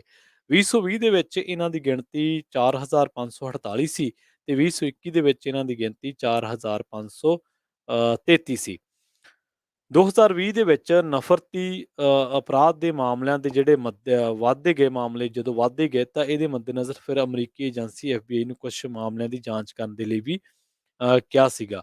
ਇਸ ਤੋਂ ਵੀ ਪਹਿਲਾਂ ਜੇਕਰ ਆਪਾਂ ਗੱਲ ਕਰੀਏ ਤਾਂ ਜਦੋਂ ਭਾਰਤ ਦੇ ਵਿੱਚ ਇਹ ਚਰਚਾ ਚੱਲੀ ਸੀਗੀ ਕਿ ਇਸ ਤਰ੍ਹਾਂ ਦੇ ਨਾਲ ਸਿੱਖਾਂ ਨੂੰ ਬਾਹਰ ਪ੍ਰਦੇਸ਼ਾਂ ਦੇ ਵਿੱਚ ਨਸਲੀ ਹਮਲਿਆਂ ਦਾ ਸਾਹਮਣਾ ਕਰਨਾ ਪੈਂਦਾ ਹੈ, ਤਾਂ ਉਦੋਂ ਫਿਰ ਚਰਚਾ ਇੱਕ ਹੋਰ ਵੀ ਜ਼ੋਰ ਫੜੀ ਸੀਗੀ। ਉਸ ਚਰਚਾ ਦੇ ਵਿੱਚ ਵੀ ਜਦੋਂ ਇੱਕ ਇੰਡੀਆ ਤੋਂ ਰਿਪੋਰਟ ਛਪੀ ਸੀਗੀ ਤੇ ਉਹਦੇ ਵਿੱਚ ਇਹ ਕਿਹਾ ਗਿਆ ਸੀਗਾ ਕਿ ਜਿਹੜੇ ਸਿੱਖਾਂ ਦੇ ਵਿਰੁੱਧ ਨਫ਼ਰਤੀ ਹਮਲੇ ਆ, ਉਹ ਲਗਾਤਾਰ ਵੱਧ ਰਹੇ ਆ। ਤੇ 9/11 ਦਾ ਜਦੋਂ ਆਪਾਂ ਜ਼ਿਕਰ ਕੀਤਾ ਸੀਗਾ, 9/11 ਦੇ ਬਾਰੇ ਸਿੱਖ ਕੋਆਲੀਸ਼ਨ ਦੀ ਜਿਹੜੀ ਇੱਕ ਰਿਪੋਰਟ ਆ, ਉਹ ਇਹ ਗੱਲ ਕਹਿੰਦੀ ਹੈ ਕਿ ਜਦੋਂ 9/11 ਦੇ ਅਟੈਕ ਹੋਏ ਸਨ ਤਾਂ ਸਿੱਖਾਂ ਕੋਆਲੀਸ਼ਨ ਨੇ ਇੱਕ ਡਾਕੂਮੈਂਟ ਤਿਆਰ ਕੀਤਾ ਸੀਗਾ ਤੇ ਉਹਦੇ ਵਿੱਚ 300 ਤੋਂ ਵੱਧ ਕੇਸਿਸ ਜਿਹੜੇ ਆ ਉਹ ਦਰਜ ਕੀਤੇ ਗਏ ਸੀਗੇ, ਸਾਰੇ ਯੂਨਾਈਟਿਡ ਸਟੇਟਸ ਦੇ ਵਿੱਚ, ਸਾਰੇ ਅਮਰੀਕਾ ਦੇ ਵਿੱਚ। ਉਹ ਕਹਿੰਦੇ ਕਿ 9,000 ਵਰਲਡ ਵਾਈਡ ਹੇਟ ਕ੍ਰਾਈਮਸ ਦਾ ਸਾਹਮਣਾ ਕਰਨਾ ਪਿਆ ਸੀ ਸਿੱਖ ਭਾਈਚਾਰੇ ਨੂੰ ਤੇ 10% of Sikhs in San Francisco Bay area ਜਿਹੜੇ ਆ ਉਹ ਟਾਰਗੇਟ ਕੀਤਾ ਗਿਆ ਸੀ ਉਹਨਾਂ ਨੂੰ ਹੇਟ ਕ੍ਰਾਈਮਸ ਦੇ ਵਿੱਚ ਤੇ ਸੇਮ ਪੀਰੀਅਡ ਦੇ ਵਿੱਚ ਜਿਹੜਾ ਵਾ ਉਹ ਇਹ ਗਿਣਤੀ ਜਿਹੜੀ ਆ ਉਹ ਹੋਰ ਵੀ ਵਧੀ ਸੀ। ਹੋਰ ਇਸ ਤੋਂ ਇਲਾਵਾ ਗੁਰਮੇਜ ਸਿੰਘ ਦਾ ਮਰਡਰ ਹੁੰਦਾ, ਗੁਰਮੇਜ ਸਿੰਘ ਅਟਵਾਲ ਦਾ ਤੇ ਸੁਰਿੰਦਰ ਸਿੰਘ ਦਾ ਐਲਕ ਗਰੋਵ ਦੀ ਇਹ ਘਟਨਾ ਵਾਪਰੀ ਹੈ ਕੈਲੀਫੋਰਨੀਆ ਦੇ ਵਿੱਚ ਮਾਰਚ 2011 ਦੇ ਵਿੱਚ ਤੇ ਇਸ ਤੋਂ ਬਾਅਦ ਫੈਬਰੀ ਦੇ ਵਿੱਚ ਇੱਕ ਘਟਨਾ ਵਾਪਰੀ ਸੀ ਜਿਹੜੀ ਕਿ ਸੀਗੀ ਸਿੱਖ ਗੁਰਦੁਆਰੇ ਨੂੰ ਨੁਕਸਾਨ ਪਹੁੰਚਾਉਣ ਦੀ ਕੋਸ਼ਿਸ਼ ਕੀਤੀ ਗਈ ਸੀ ਫਰਵਰੀ ਮਹੀਨੇ ਦੇ ਵਿੱਚ। ਤੇ ਉਸ ਤੋਂ ਬਾਅਦ ਕੀ ਹੋਇਆ ਕਿ ਸਟਰਲਿੰਗ ਦੇ ਵਿੱਚ ਇੱਕ ਫੈਮਿਲੀ ਨੂੰ ਡੈਥ ਥ੍ਰੇਟ ਜਿਹੜੇ ਆ ਉਹ ਦਿੱਤੇ ਗਏ ਸੀਗੇ ਜਿਹੜੇ ਸਿੱਖ ਫੈਮਿਲੀ ਨੂੰ। ਉਸ ਤੋਂ ਬਾਅਦ ਮਾਰਚ 12 ਦੇ ਵਿੱਚ ਸਿੱਖ ਬੋmbਿੰਗ ਸੀਗੀ ਜਿਹੜਾ ਕੀਤਾ ਗਿਆ ਸੀ ਸਤੰਬਰ 2011 ਦੇ ਵਿੱਚ। ਤਾਂ ਬੁਲਿੰਗ ਦੇ ਮਾਮਲੇ ਵੀ ਬਹੁਤ ਸਾਹਮਣੇ ਆਏ ਨੇ। ਇੰਨਾ ਹੀ ਨਹੀਂ ਕਿ ਜਿਹੜੀਆਂ ਘਟਨਾਵਾਂ ਜਿਵੇਂ ਆਪਾਂ ਗੁਰਮੇਜ ਸਿੰਘ ਅਟਵਾਲ ਦੀ ਗੱਲ ਕੀਤੀ ਹੈ ਜਾਂ ਸੁਰਿੰਦਰ ਸਿੰਘ ਦੀ ਗੱਲ ਕੀਤੀ ਹੈ ਜਾਂ ਗੁਰਦੁਆਰਾ ਸਾਹਿਬ ਨੂੰ ਨੁਕਸਾਨ ਪਹੁੰਚਾਉਣ ਦੀ ਗੱਲ ਕੀਤੀ ਆ, ਤਾਂ ਬੁਲਿੰਗ ਦੇ ਮਾਮਲੇ ਵੀ ਸਾਹਮਣੇ ਆਏ ਔਰ ਜਿਹੜੀ ਚਿੰਤਾ ਵਾਲੀ ਗੱਲ ਇਹ ਹੈ ਕਿ ਬੁਲਿੰਗ ਦੇ ਮਾਮਲਿਆਂ ਦੇ ਵਿੱਚ ਸਾਡੇ ਛੋਟੇ ਬੱਚਿਆਂ ਨੂੰ ਵੀ ਜਿਹੜਾ ਉਹ ਇਹਨਾਂ ਮਾਮਲਿਆਂ ਦਾ ਜਿਹੜਾ ਉਹ ਸ਼ਿਕਾਰ ਹੋਣਾ ਪਿਆ। ਸੋ ਵਿਸਕੌਨਸਨ ਦੀ ਜਿਹੜੀ ਗੱਲ ਆ ਉਹ ਤਾਂ ਕਰਕੇ ਕਰ ਰਹੇ ਹਾਂ ਕਿਉਂਕਿ ਵਿਸਕੌਨਸਨ ਦੇ ਵਿੱਚ ਜੋ 5 ਅਗਸਤ 2012 ਨੂੰ ਹੋਇਆ, 10 ਸਾਲ ਹੋ ਗਏ ਨੇ ਇਸ ਘਟਨਾ ਨੂੰ, ਇਸ ਮੰਦਭਾਗੀ ਘਟਨਾ ਨੂੰ ਵਾਪਰਿਆ ਤੇ 10 ਸਾਲਾਂ ਦੇ ਬਾਅਦ ਤੁਹਾਨੂੰ ਕੀ ਲੱਗਦਾ ਹੈ ਕਿ ਅੱਜ ਸਿੱਖਾਂ ਵਿਰੁੱਧ ਜਿਹੜੇ ਨਫ਼ਰਤੀ ਹਮਲੇ ਆ ਉਹ ਕਿੰਨੇ ਕੁ ਘਟੇ ਆ? ਕੀ ਤੁਹਾਨੂੰ ਲੱਗਦਾ ਕਿ ਸਿੱਖ ਅੱਜ-ਕੱਲ੍ਹ ਉਹ ਮੁਕਾਮ ਅਮਰੀਕਾ ਦੇ ਵਿੱਚ ਬਣਾ ਚੁੱਕੇ ਨੇ ਜਿਸ ਮੁਕਾਮ ਤਹਿਤ ਉਹਨਾਂ ਨੂੰ ਘੱਟੋ-ਘੱਟ ਉਹਨਾਂ ਦੀ ਧਾਰਮਿਕ ਪਹਿਰਾਵੇ ਬਾਰੇ ਜਾਂ ਉਹ ਕੀ ਪਹਿਨਦੇ ਨੇ ਜਾਂ ਉਹਨਾਂ ਦਾ ਸਮਾਜ ਦੇ ਵਿੱਚ ਵਿਚਰਨ ਦਾ ਢੰਗ ਕਿਹੜਾ, ਕੀ ਇਹਦੇ ਬਾਰੇ ਅਸੀਂ ਦੱਸ ਸਕੇ ਹਾਂ? ਕੀ ਤੁਹਾਨੂੰ ਲੱਗਦਾ ਹੈ ਕਿ ਤੁਹਾਡੀ ਸਿੱਖੀ ਜਿਹੜਾ ਉਹ ਪੁਸ਼ਾਕ ਕਰਕੇ ਤੁਹਾਨੂੰ ਕਿਤੇ ਟਾਰਗੇਟ ਕੀਤਾ ਗਿਆ? ਕੀ ਤੁਹਾਨੂੰ ਇਹ ਵੀ ਲੱਗਦਾ ਕਿ ਤੁਸੀਂ ਜੇ ਆਪਣੇ ਬਾਣੇ ਦੇ ਵਿੱਚ ਆ, ਆਪਣੇ ਧਰਮ ਦੇ ਵਿੱਚ ਆ, ਤਾਂ ਤੁਹਾਨੂੰ ਕਿਸੇ ਨੇ ਇਹ ਆ ਕੇ ਕਿਹਾ ਹੋਵੇ ਕਿ ਯਾਰ ਹਾਂ ਤੁਸੀਂ ਬਹੁਤ ਚੰਗੇ ਲੱਗਦੇ ਜਾਂ ਇਹ ਤੁਹਾਡੇ ਬਾਰੇ ਆ ਕੇ ਕੋਈ ਚੰਗੀ ਸਕਾਰਾਤਮਕ ਗੱਲ ਜਿਹੜੀ ਆ ਉਹ ਪੁੱਛੀ ਹੋਵੇ? ਸੋ ਸਾਡੇ ਨਾਲ ਉਹ ਵੀ ਘਟਨਾ ਜਿਹੜੀ ਸਾਂਝੀ ਕਰ ਸਕਦੇ ਹੋ ਜੋ ਗੁਰਦੁਆਰਾ ਸਾਹਿਬ ਦੇ ਵਿੱਚ ਵਾਪਰੀ, ਤੁਹਾਡਾ ਕੋਈ ਨੇੜਲਾ ਜਿਹੜਾ ਪ੍ਰਤੱਖਦਰਸ਼ੀ ਹੋਵੇ ਉੱਥੋਂ ਦਾ ਪ੍ਰਤੱਖ ਜਿਹਨੇ ਸਾਰਾ ਕੁਛ ਵੇਖਿਆ ਹੋਵੇ, ਚਸ਼ਮਦੀਦ ਹੋਵੇ, ਤਾਂ ਉਹਦੇ ਬਾਰੇ ਵੀ ਸਾਡੇ ਨਾਲ ਤੁਸੀਂ ਸਾਂਝਾ ਕਰ ਸਕਦੇ ਹੋ। ਤਾਂ 22 ਜਿਹੜੇ 2022 ਦੇ ਵਿੱਚ ਅੱਜ ਅਸੀਂ ਬੈਠੇ ਹਾਂ 5 ਅਗਸਤ ਦੇ ਵਿੱਚ, ਤਾਂ ਅੱਜ ਵੀ ਜਿਹੜੇ ਜਿਵੇਂ ਆਪਾਂ ਚਰਚਾ ਕਰਕੇ ਹਟੇ ਹਾਂ ਕਿ ਬਾਰਡਰ ਪੈਟਰੋਲਿੰਗ ਜਿਹੜੇ ਏਜੰਟਸ ਹੈਗੇ ਆ, ਉਹ ਪੁਲਿਸ ਵਾਲੇ ਹੈਗੇ ਆ, ਉਹ ਕਿਸ ਤਰੀਕੇ ਨਾਲ ਉਹਨਾਂ ਦੇ ਨਾਲ ਵਿਹਾਰ ਕਰਦੇ ਨੇ, ਉਹਨਾਂ ਦੇ ਕੜੇ ਤੱਕ ਕੱਟ ਦਿੱਤੇ ਗਏ, ਉਹਨਾਂ ਦੇ ਜਿਹੜੇ ਆ ਧਾਰਮਿਕ ਚਿੰਨ੍ਹ ਹੋਰ ਉਹ ਲਾ ਲਏ ਜਾਂਦੇ ਆ ਜਾਂ ਉਹਨਾਂ ਨੂੰ ਗਾਰਬੇਜ ਦੇ ਜਿਹੜੇ ਆ ਟੈਂਕ ਨੇ ਉਹਨਾਂ ਦੇ ਵਿੱਚ ਸਿੱਟ ਦਿੱਤਾ ਜਾਂਦਾ ਗਾਰਬੇਜ ਵਾਲਿਆਂ ਦੇ ਵਿੱਚ। ਤਾਂ ਉਹ ਬੜੀਆਂ ਮੰਦਭਾਗੀਆਂ ਚੀਜ਼ਾਂ ਨੇ। ਤਾਂ ਇਸੇ ਤੇ ਹੀ ਅੱਜ ਆਪਣਾ ਪ੍ਰੋਗਰਾਮ ਹੈ ਸਾਂਝੀ ਸੱਥ। ਇਸ ਪ੍ਰੋਗਰਾਮ ਦੇ ਵਿੱਚ ਤੁਸੀਂ ਸਟੂਡੀਓ ਦਾ ਨੰਬਰ ਹੈ 408 272 5200 ਤੇ ਕਾਲ ਕਰਕੇ ਤੁਸੀਂ ਆਪਣੀ ਗੱਲ ਜਿਹੜੀ ਆ ਰੱਖ ਸਕਦੇ ਹੋ। ਅੱਜ ਦੁਨੀਆ ਦਾ ਜਿਸ ਤਰੀਕੇ ਨਾਲ ਮਾਹੌਲ ਆ, ਜਿਸ ਤਰੀਕੇ ਨਾਲ ਮੈਜੋਰਟੀਜ਼ ਜਿਹੜੀਆਂ ਨੇ ਉਹ ਮਿਨੋਰਟੀਜ਼ ਤੇ ਹਾਵੀ ਨੇ। ਤੁਸੀਂ ਬਰਮਾ ਦੀ ਗੱਲ ਕਰ ਲਓ, ਮਿਆਂਮਾਰ ਦੀ ਗੱਲ ਕਰ ਲਓ, ਉੱਥੇ ਰੋਹਿੰਗਿਆ ਸ਼ਰਨਾਰਥੀਆਂ ਦੇ ਨਾਲ ਕੀ ਹੋ ਰਿਹਾ। ਅੱਜ ਏਸ਼ੀਆ ਦੇ ਕਈ ਮੁਸਲਿਮ ਮੁਲਕਾਂ ਦੇ ਵਿੱਚ ਘੱਟ ਗਿਣਤੀ ਸਿੱਖਾਂ ਜਾਂ ਹਿੰਦੂਆਂ ਨੂੰ ਟਾਰਗੇਟ ਕੀਤਾ ਜਾ ਰਿਹਾ। ਅਸੀਂ ਦੇਖਿਆ ਅਫਗਾਨਿਸਤਾਨ ਦੇ ਵਿੱਚ ਜਿਹੜਾ ਸਿੱਖ ਗੁਰਦੁਆਰਾ ਸਾਹਿਬ ਉਹਦੇ ਵਿੱਚ ਪਹਿਲਾਂ ਹਮਲਾ ਹੁੰਦਾ, ਫਿਰ ਉਹਦੇ ਸਾਹਮਣੇ ਹੀ ਦੁਕਾਨ ਜਿਹੜੀ ਆ ਉਹਦੇ ਤੇ ਬੰਬ ਦੇ ਨਾਲ ਹਮਲਾ ਹੋਇਆ। ਸੋ ਲੰਘੇ ਦਿਨਾਂ ਦੇ ਵਿੱਚ ਇਹ ਵੀ 2 ਮਹੀਨਿਆਂ ਦੇ ਵਿੱਚ ਜਿਹੜੀ ਆ ਉਹ ਘਟਨਾ ਵਾਪਰੀ ਆ। ਅਸੀਂ ਸਰਬੱਤ ਦਾ ਭਲਾ ਮੰਗਣ ਵਾਲੇ ਲੋਕ ਆ। ਅਸੀਂ ਆਪਦੀ ਅਰਦਾਸ ਦੇ ਵਿੱਚ ਅਸੀਂ ਆਪਦੀ ਜਦੋਂ ਧਾਰਮਿਕ ਅਰਦਾਸ ਕਰਦੇ ਹਾਂ ਜਾਂ ਅਸੀਂ ਜੋ ਵੀ ਗੱਲਾਂ ਕਰਦੇ ਹਾਂ ਤਾਂ ਅਸੀਂ ਕਹਿੰਦੇ ਹਾਂ ਕਿ ਨਾਨਕ ਨਾਮ ਚੜ੍ਹਦੀ ਕਲਾ। ਤੇਰੇ ਭਾਣੇ ਸਰਬੱਤ ਦਾ ਭਲਾ। ਤਾਂ ਪਰ ਸਾਡੇ ਹੀ ਲੋਕਾਂ ਨੂੰ ਨਿਸ਼ਾਨਾ ਬਣਾਇਆ ਜਾਂਦਾ ਹੈ। ਕੱਲਾ ਅਮਰੀਕਾ ਨਹੀਂ, ਦੁਨੀਆ ਦੇ ਵੱਖ-ਵੱਖ ਹਿੱਸਿਆਂ ਦੇ ਵਿੱਚ ਸਿੱਖਾਂ ਨੂੰ ਹੇਟ ਕ੍ਰਾਈਮ ਦਾ ਸਾਹਮਣਾ ਕਰਨਾ ਪਿਆ। ਸਿੱਖਾਂ ਨੂੰ ਹਮਲਿਆਂ ਦਾ ਸਾਹਮਣਾ ਕਰਨਾ ਪਿਆ। ਕਈ ਥਾਈਂ ਜਿਹੜਾ ਉਹ ਭਾਈਚਾਰਕ ਸਾਂਝ ਨਾਲ ਕਹਿ ਲਓ ਜਾਂ ਇੱਕ ਚੰਗੀ ਲਿਆਕਤ ਦੇ ਨਾਲ ਇਹਨਾਂ ਚੀਜ਼ਾਂ ਨੂੰ ਸਿੱਖਾਂ ਨੇ ਸਿੱਝਿਆ ਤੇ ਪਰ ਕਈ ਥਾਈਂ ਇਹ ਘਟਨਾਵਾਂ ਜਿਹੜੀਆਂ ਉਹ ਹੋਰ ਵੀ ਮਾੜਾ ਰੂਪ ਧਾਰਨ ਕਰ ਗਈਆਂ, ਜਿਵੇਂ ਆਪਾਂ ਵਿਸਕੌਨਸਨ ਦਾ ਜਿਹੜਾ ਜ਼ਿਕਰ ਆ ਉਹ ਕਰ ਰਹੇ ਹਾਂ। ਸੋ ਅੱਜ ਦੇ ਇਸ ਪ੍ਰੋਗਰਾਮ ਦੇ ਵਿੱਚ ਇਸੇ ਬਾਬਤ ਆਪਾਂ ਗੱਲਬਾਤ ਜਿਹੜੀ ਆ ਉਹ ਕਰਾਂਗੇ। ਤੁਹਾਡੀਆਂ ਕਾਲਸ ਵੀ ਲਾਂਗੇ ਤੇ ਕੋਸ਼ਿਸ਼ ਕਰਾਂਗੇ ਰਾਜ ਕਰਨਵੀਰ ਸਿੰਘ ਜੀ ਨੂੰ ਵੀ ਨਾਲ ਜੋੜਨ ਦੀ, ਉਹਨਾਂ ਦੇ ਨਾਲ ਵੀ ਇਸ ਘਟਨਾ ਨੂੰ ਲੈ ਕੇ ਚਰਚਾ ਕਰਾਂਗੇ। ਪਰ ਕੀ ਤੁਸੀਂ ਕੀ ਮਹਿਸੂਸ ਕਰਦੇ ਹੋ ਕਿ ਇਹਨਾਂ ਘਟਨਾਵਾਂ ਦੇ ਨਾਲ ਜੋ ਅੱਜ 10 ਸਾਲ ਹੋ ਚੁੱਕੇ ਆ, 10 ਸਾਲਾਂ ਬਾਅਦ ਤੁਸੀਂ ਇੱਥੋਂ ਦੀ ਜੋ ਸੋਸ਼ਲ ਸਟਰਕਚਰ ਹੈ, ਇੱਥੋਂ ਦੀ ਜੋ ਆਬਾਦੀ ਹੈ ਜਾਂ ਇੱਥੇ ਰਹਿੰਦੇ ਵਸਿੰਦੇ ਨੇ, 10 ਸਾਲਾਂ ਬਾਅਦ ਉਹਨਾਂ ਦਾ ਸਿੱਖਾਂ ਪ੍ਰਤੀ ਕੀ ਨਜ਼ਰੀਆ ਹੈ? ਉਹ ਕੀ ਸੋਚਦੇ ਨੇ? ਕਿਹੜੇ ਐਂਗਲ ਤੋਂ ਸੋਚਦੇ ਨੇ? ਕੀ ਤੁਹਾਨੂੰ ਉਹ ਗੱਲਾਂ-ਗੱਲਾਂ ਦੇ ਵਿੱਚ ਡਿਸਰਿਸਪੈਕਟ ਕਰਦੇ ਨੇ? ਜਦੋਂ ਤੁਸੀਂ ਸਮਾਜਿਕ ਤੌਰ ਤੇ ਵਿਚਰਦੇ ਹੋ ਤਾਂ ਕੀ ਤੁਹਾਡੇ ਬਾਣੇ ਜਾਂ ਤੁਹਾਡੇ ਜੋ ਧਾਰਮਿਕ ਰਹੁ ਰੀਤਾਂ ਨੇ, ਕੀ ਉਹਨਾਂ ਦੇ ਅਕੋਰਡਿੰਗ ਤੁਹਾਨੂੰ ਟਾਰਗੇਟ ਕੀਤਾ ਜਾਂਦਾ ਹੈ? ਤੁਸੀਂ ਕੀ ਸਮਝਦੇ ਹੋ ਕਿ ਅੱਜ-ਕੱਲ੍ਹ ਬੁਲਿੰਗ ਜਿਹੜੀ ਆ ਉਹ ਬੱਚਿਆਂ ਦੇ ਵਿੱਚ ਕੀ ਰੁਕ ਗਈ ਆ? ਕਿ ਬੱਚਿਆਂ ਨੂੰ ਵੀ ਟਾਰਗੇਟ ਤਾਂ ਨਹੀਂ ਕੀਤਾ ਜਾ ਰਿਹਾ? ਸੋ ਇਹ ਬਹੁਤ ਸਾਰੀਆਂ ਚੀਜ਼ਾਂ ਜਿਹੜੀਆਂ ਨੇ ਹੁੰਦੀਆਂ ਨੇ। ਸੋ ਇਸੇ ਹੀ ਗੱਲ ਤੇ ਆਪਾਂ ਚਰਚਾ ਕਰਾਂਗੇ। ਪ੍ਰੋਗਰਾਮ ਦੇ ਵਿੱਚ ਵੇਲਾ ਹੋ ਚੱਲਿਆ ਇੱਕ ਛੋਟੀ ਜਿਹੀ ਬ੍ਰੇਕ ਦੇ ਲਈ ਰੁਕਣ ਦਾ। ਤੁਸੀਂ ਕਿਤੇ ਨਾ ਜਾਇਓ, ਜੁੜੇ ਰਹੋ ਪੰਜਾਬੀ ਰੇਡੀਓ ਯੂਐਸਏ ਦੇ ਨਾਲ। ਅਸੀਂ ਹੁਣੇ ਪਰਤਾਂਗੇ ਇੱਕ ਸ਼ਾਰਟ ਬ੍ਰੇਕ ਤੋਂ ਬਾਅਦ।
ਬ੍ਰੇਕ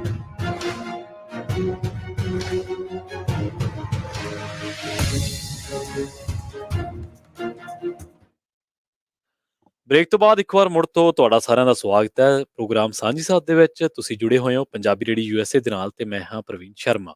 ਪ੍ਰੋਗਰਾਮ ਦੇ ਵਿੱਚ ਆਪਾਂ ਗੱਲਬਾਤ ਕਰ ਰਹੇ ਹਾਂ ਜੋ ਵਿਸਕੌਨਸਨ ਗੁਰਦੁਆਰਾ ਸਾਹਿਬ ਦੇ ਵਿੱਚ ਵਾਪਰਿਆ ਅਤੀ ਮੰਦਭਾਗਾ ਤੇ ਉਸ ਨੇ ਪੰਜਾਬ ਕੀ ਸਿੱਖ ਕੀ ਵਰਲਡ ਦੇ ਸਾਰੀ ਦੁਨੀਆ ਨੂੰ ਝੰਜੋੜ ਦਿੱਤਾ ਸੀ। ਕਿਉਂਕਿ ਤੁਹਾਨੂੰ ਕਿਤੇ ਵੀ ਮਿਸਾਲ ਨਾ ਮਿਲੂਗੀ ਦੁਨੀਆ ਦੇ ਇਤਿਹਾਸ ਦੇ ਵਿੱਚ ਕਿ ਸਿੱਖ ਨੇ ਕਿਸੇ ਨੂੰ ਜਿਹੜਾ ਉਹ ਟਾਰਗੇਟ ਕੀਤਾ ਹੋਵੇ, ਸਿੱਖ ਨੇ ਕਿਸੇ ਤੇ ਨਸਲੀ ਹਮਲਾ ਕੀਤਾ ਹੋਵੇ। ਸਿੱਖ ਹਮੇਸ਼ਾ ਆਪਣੇ ਕਿਰਦਾਰ ਜਾਂ ਗੁਰੂ ਸਾਹਿਬ ਨੇ ਜੋ ਉਹਨੂੰ ਕਿਹਾ ਹੈ, ਜਾਂ ਸਾਹਿਬ ਨੇ ਜੋ ਉਹਨੂੰ ਬਖਸ਼ ਕੀਤੀ ਹੈ, ਉਹਦੇ ਤੇ ਹੀ ਉਹ ਹਮੇਸ਼ਾ ਰਿਹਾ ਤੇ ਉਹਨੇ ਦੁਨੀਆ ਦੇ ਵਿੱਚ ਕਿਸੇ ਨੂੰ ਵੀ ਅੱਜ ਤੱਕ ਹਾਰਮ ਕਰਨ ਦੀ, ਕਿਸੇ ਨੂੰ ਨੁਕਸਾਨ ਪਹੁੰਚਾਉਣ ਦੀ ਕੋਸ਼ਿਸ਼ ਕਦੇ ਵੀ ਨਹੀਂ ਕੀਤੀ। ਸੋ ਉਹਦੇ ਤੇ ਆਪਾਂ ਚਰਚਾ ਕਰ ਰਹੇ ਹਾਂ। ਵਰਲਡ ਦੇ ਜਿੱਥੇ ਵੀ ਕਿਤੇ ਵੀ ਦੁਨੀਆ ਦੇ ਵਿੱਚ ਜਿਹੜਾ ਹੈਗਾ ਕੋਈ ਆਪਦਾ ਹੋਵੇ, ਕੁਦਰਤੀ ਆਫ਼ਤ ਹੋਵੇ, ਉਹ ਮਤਲਬ ਜਿਹੜਾ ਸਿੱਖ ਪਹੁੰਚਦਾ ਉੱਥੇ, ਰਸਦ ਪਾਣੀ ਲੈ ਕੇ ਪਹੁੰਚਦਾ ਉੱਥੇ, ਆਪਣੀਆਂ ਜਿਹੜੀਆਂ ਜੋ ਵੀ ਉੱਥੋਂ ਦੇ ਲੋਕਾਂ ਦੀਆਂ ਲੋੜਾਂ ਹੁੰਦੀਆਂ ਉਹਨਾਂ ਨੂੰ ਲੈ ਕੇ ਪਹੁੰਚਣ ਦੀ ਕੋਸ਼ਿਸ਼ ਕਰਦਾ। ਅਸੀਂ ਇਹ ਨਹੀਂ ਕਰ ਰਹੇ, ਇਹ ਸੱਚ ਹੈ, ਇਹ ਹਕੀਕਤ ਹੈ। ਪਰ ਉਹਦੇ ਬਦਲੇ ਦੇ ਵਿੱਚ ਉਹਨੂੰ ਕੀ ਮਿਲਦਾ? ਜਿਹੜੇ ਮੁਲਕ ਲਈ ਉਹ ਲੜਿਆ ਤੇ ਅੱਜ ਉੱਥੋਂ ਦੇ ਹਾਲਾਤ ਵੇਖ ਲਓ ਤੇ ਅੱਜ ਵੀ ਉਹ ਦੁਨੀਆ ਦੇ ਵਿੱਚ ਇਹ ਦੱਸਦਾ ਹੈ ਕਿ ਮੇਰਾ ਕਿਰਦਾਰ ਕੀ ਹੈ, ਮੈਂ ਕੌਣ ਆ, ਮੈਂ ਦੂਜੇ ਨਾਲੋਂ ਅਲੱਗਾ ਕਿਵੇਂ ਆ। ਸੋ ਦੁੱਖ ਦੀ ਗੱਲ ਇਹ ਹੈ ਕਿ ਇਹ ਘਟਨਾਵਾਂ ਘਟਣ ਦੀ ਥਾਂ ਤੇ ਵੱਧ ਰਹੀਆਂ ਨੇ। ਅੱਜ 10 ਸਾਲਾਂ ਬਾਅਦ ਵੀ ਅਸੀਂ ਨਸਲੀ ਹਮਲਿਆਂ ਦੀਆਂ ਘਟਨਾਵਾਂ ਸਾਂਝੀਆਂ ਕਰਦੇ ਹਾਂ। ਮੇਰੇ ਨਾਲ ਰਾਜ ਕਰਨਵੀਰ ਸਿੰਘ ਜੀ ਜੁੜ ਚੁੱਕੇ ਨੇ, ਉਹਨਾਂ ਦੇ ਨਾਲ ਹੀ ਇਸ ਗੱਲ ਨੂੰ ਲੈ ਕੇ ਚਰਚਾ ਕਰਦੇ ਹਾਂ। ਰਾਜ ਜੀ, ਸਵਾਗਤ ਹੈ ਪ੍ਰੋਗਰਾਮ ਸਾਂਝੀ ਸਾਥ ਦੇ ਵਿੱਚ। ਹਾਂਜੀ, ਧੰਨਵਾਦ ਪ੍ਰਵੀਨ ਸ਼ਰਮਾ ਜੀ। ਪੰਜਾਬੀ ਰੇਡੀਓ ਯੂਐਸਏ ਸੁਣ ਰਹੇ ਸਾਰੇ ਹੀ ਸਰੋਤਿਆਂ ਨੂੰ ਵੀ ਪਿਆਰ ਭਰੀ ਨਿੱਘੀ ਸਤਿ ਸ਼੍ਰੀ ਅਕਾਲ। ਜੀ ਸਵਾਗਤ ਹੈ। ਥੈਂਕ ਯੂ ਜੀ। ਮਾਫ਼ੀ ਚਾਹੁੰਦਾ ਥੋੜ੍ਹਾ ਜਿਹਾ ਦੇਰੀ ਦੇ ਨਾਲ ਜੁੜ ਰਿਹਾ ਹੈਗਾ ਤੇ ਜਿਵੇਂ ਤੁਸੀਂ ਗੱਲ ਕਰ ਹੀ ਰਹੇ ਹਾਂ, ਜੀ ਅੱਜ ਤੋਂ 10 ਵਰ੍ਹੇ ਪਹਿਲਾਂ ਜੋ ਵਿਸਕੌਨਸਨ ਓਕ ਕ੍ਰੀਕ ਦੇ ਵਿੱਚ ਜੋ ਇਹ ਵਾਪਰਿਆ, ਜੀ ਬਹੁਤ ਹੀ ਦੁਖਦਾਈ, ਬਹੁਤ ਹੀ ਮੰਦਭਾਗੀ ਇਹ ਘਟਨਾ ਹੈ। ਮੈਨੂੰ ਅਜੇ ਵੀ ਯਾਦ ਆ, ਹੂੰ ਆਈ ਥਿੰਕ ਉਸ ਦਿਨ ਵੀਕਐਂਡ ਸੀਗਾ ਉਹ। ਜੀ ਆਪਾਂ ਆਰਾਮ ਦੇ ਨਾਲ, ਜਿੱਦਾਂ ਬੰਦਾ ਵੀਕਐਂਡ ਦੇ ਉੱਤੇ ਕੰਮ ਕਰਦਾ ਆ, ਥੋੜ੍ਹਾ ਲੇਟ ਵੀ ਉੱਠਦਾ ਆ, ਉੱਧਰੋਂ ਕਾਲ ਆਈ, ਸਟੂਡੀਓ ਤੋਂ ਕਾਲ ਆਈ ਵੀ ਇੱਦਾਂ-ਇੱਦਾਂ ਉੱਥੇ ਘਟਨਾ ਜਿਹੜੀ ਉਹ ਵਾਪਰ ਗਈ ਆ। ਸੋ ਹੂੰ ਜੋ ਕੁਛ ਵੀ ਕਰ ਰਹੇ ਸੀ ਉਹ ਛੱਡ ਛੁਡਾ ਕੇ ਤੁਰੰਤ ਦਿਨੀ ਆਪਾਂ ਸਟੂਡੀਓ ਦੇ ਵਿੱਚ, ਸੈਨ ਹੋਜ਼ੇ ਸਟੂਡੀਓ ਦੇ ਵਿੱਚ ਪਹੁੰਚੇ। ਜਿਉਂ-ਜਿਉਂ ਫਿਰ ਅਪਡੇਟਸ ਆਉਂਦੀਆਂ ਗਈਆਂ, ਹੂੰ ਉੱਦਾਂ-ਉੱਦਾਂ ਆਪਾਂ ਆਪਣੇ ਉਸ ਟਾਈਮ ਦੇ ਉੱਤੇ ਜਿਹੜੇ ਸਰੋਤੇ ਸੀਗੇ, ਜੋ ਪੰਜਾਬੀ ਰੇਡੀਓ ਯੂਐਸਏ ਦੇ ਨਾਲ ਜੁੜੇ ਹੋਏ ਸੀਗੇ, ਉਹਨਾਂ ਨੂੰ ਆਪਾਂ ਉਹ ਜਾਣਕਾਰੀਆਂ ਦਿੰਦੇ ਰਹੇ ਕਈ ਘੰਟਿਆਂ ਤੱਕ ਲਗਾਤਾਰ। ਉਦੋਂ ਆਪਾਂ ਇਹ ਅਪਡੇਟਸ ਦਿੰਦੇ ਰਹੇ। ਜੀ ਇੰਨੀ ਤੇਜ਼ੀ ਦੇ ਨਾਲ ਮੰਜ਼ਰ ਜਿਹੜਾ ਆ ਉਹ ਬਦਲ ਰਿਹਾ ਸੀ। 2012 ਦੀ ਆਪਾਂ ਇਹ ਗੱਲ ਕਰ ਰਹੇ ਹਾਂ। ਜੀ ਅਜੇ ਗੱਲਾਂ ਇਹ ਵਾਲੀਆਂ ਕੱਲ੍ਹ ਦੀਆਂ ਲੱਗਦੀਆਂ, ਪਰ ਇੰਨਾ ਵਕਤ ਲੰਮਾ ਇਸ ਚੀਜ਼ ਦੇ ਵਿੱਚ ਗੁਜ਼ਰ ਚੁੱਕਾ ਆ। ਤੇ ਹੂੰ ਇੱਦਾਂ ਦੇ ਨਸਲੀ ਹਮਲੇ ਫਿਰ ਵੀ ਉਸ ਤੋਂ ਬਾਅਦ ਦੇ ਵਿੱਚ ਵੀ ਕਈ ਜਿਹੜੇ ਉਹ ਹੋਏ ਹੈਗੇ ਆ। ਜੀ ਉਹ ਰੀਸੈਂਟਲੀ ਆਪਾਂ ਟ੍ਰੇਸੀ ਦੇ ਵਿੱਚ ਇੱਕ ਬਜ਼ੁਰਗ ਦੇ ਉੱਤੇ ਹਮਲਾ ਦੇਖਿਆ, ਫਿਰ ਇੰਡੀਆਨਾ ਦੇ ਵਿੱਚ ਜਿਹੜੇ ਫੈਡਐਕਸ ਦੇ ਬਾਹਰ ਹੂੰ ਗੋਲੀਕਾਂਡ ਜਿਹੜਾ ਹੋਇਆ ਉਹ ਦੇਖਿਆ। ਐਲਕ ਗਰੋਵ ਦੇ ਵਿੱਚ 2 ਬਜ਼ੁਰਗਾਂ ਨੂੰ ਕੋਈ ਇੱਦਾਂ ਜਿਹੜਾ ਉਹ ਮਾਰ ਗਿਆ ਸੀ। ਇੱਥੇ ਫਰੈਜ਼ਨੋ ਦੇ ਵਿੱਚ ਵੀ ਦੇਖਿਆ ਵੀ ਤੁਰੇ ਜਾਂਦੇ ਬਜ਼ੁਰਗਾਂ ਦੇ ਉੱਤੇ ਕਈਆਂ ਨੇ ਇੱਦਾਂ ਜਿਹੜੇ ਉਹ ਹਮਲੇ ਕਰ ਦਿੱਤੇ।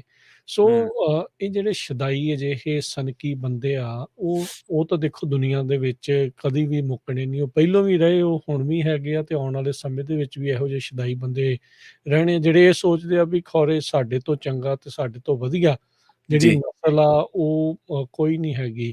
ਉਹ ਤੁਸੀਂ ਇਹਨਾਂ ਦਾ ਇਤਿਹਾਸ ਦੇਖੋ ਤੇ ਇਹਨਾਂ ਨੇ ਦੁਨੀਆ ਦੇ ਬਾਕੀ ਕਲਚਰਸ ਦੇ ਉੱਤੇ ਜਿਹੜਾ ਉਹ ਅਤਿਆਚਾਰ ਵਾਲਾ ਕੰਮ ਹੀ ਜਿਹੜਾ ਉਹ ਮੋਸਟਲੀ ਇਹਨਾਂ ਹੂੰ ਨੇ ਕੀਤਾ ਹੈ। ਦੁਨੀਆ ਭਰ ਦੇ ਜਿਹੜੇ ਮੁਲਕ ਨੇ ਹੁਣ ਜਿਹੜੇ ਆਜ਼ਾਦ ਹੋ ਰਹੇ ਨੇ ਹੌਲੀ-ਹੌਲੀ, ਜਾਂ ਆਜ਼ਾਦ ਹੋਏ ਨੇ ਥੋੜ੍ਹੇ ਰੀਸੈਂਟਲੀ, ਉਹਨਾਂ ਜੀ ਨੂੰ ਆਪਣੇ ਕਬਜ਼ੇ ਅਧੀਨ ਜਿਹੜਾ ਉਹ ਰੱਖਿਆ ਸੀਗਾ। ਸੋ ਇਸੇ ਦੇ ਤਹਿਤ ਪ੍ਰਵੀਨ ਆਪਾਂ ਦੇਖ ਰਹੇ ਹਾਂ ਵੀ ਉਹਨਾਂ ਨੂੰ ਯਾਦ ਕਰਦੇ ਹੋਏ ਉਹ ਜਿਹੜੇ 7 ਜੀ ਆਪਣੇ ਪਰਿਵਾਰ ਦੇ, ਸਿੱਖ ਕੌਮ ਦੇ, ਸਿੱਖ ਭਾਈਚਾਰੇ ਦੇ ਹੂੰ ਸਾਡੇ ਤੋਂ ਖੋਹ ਲਏ ਗਏ। ਜੀ ਕੋਈ ਨੈਚੁਰਲ ਕਿਸੇ ਦੀ ਮੌਤ ਹੋ ਜਾਵੇ ਤਾਂ ਉਸ ਦੇ ਉੱਤੇ ਏਦਾਂ ਨਹੀਂ ਦੁੱਖ ਹੁੰਦਾ, ਜਿੱਦਾਂ ਧੱਕੇ ਦੇ ਨਾਲ ਕਿਸੇ ਦੀ ਜਾਨ ਖੋਹ ਲਈ ਗਈ ਹੋਵੇ। ਹੂੰ ਪਰਿਵਾਰ ਦੇ ਵਿੱਚੋਂ ਉਹਨਾਂ ਨੂੰ ਧੱਕੇ ਦੇ ਨਾਲ ਜਿਹੜਾ ਉਹ ਖੋਹ ਲਿਆ ਗਿਆ ਹੋਵੇ, ਇਹ ਬਹੁਤ ਜੀ, ਔਖਾ ਲੱਗਦਾ ਹੈ। ਬਹੁਤ ਉਸ ਟਾਈਮ ਦੇ ਉੱਤੇ ਪਤਾ ਨਹੀਂ ਸੀ ਲੱਗ ਰਿਹਾ ਕਿਸੇ ਨੂੰ ਵੀ ਕੀ ਹੋਇਆ।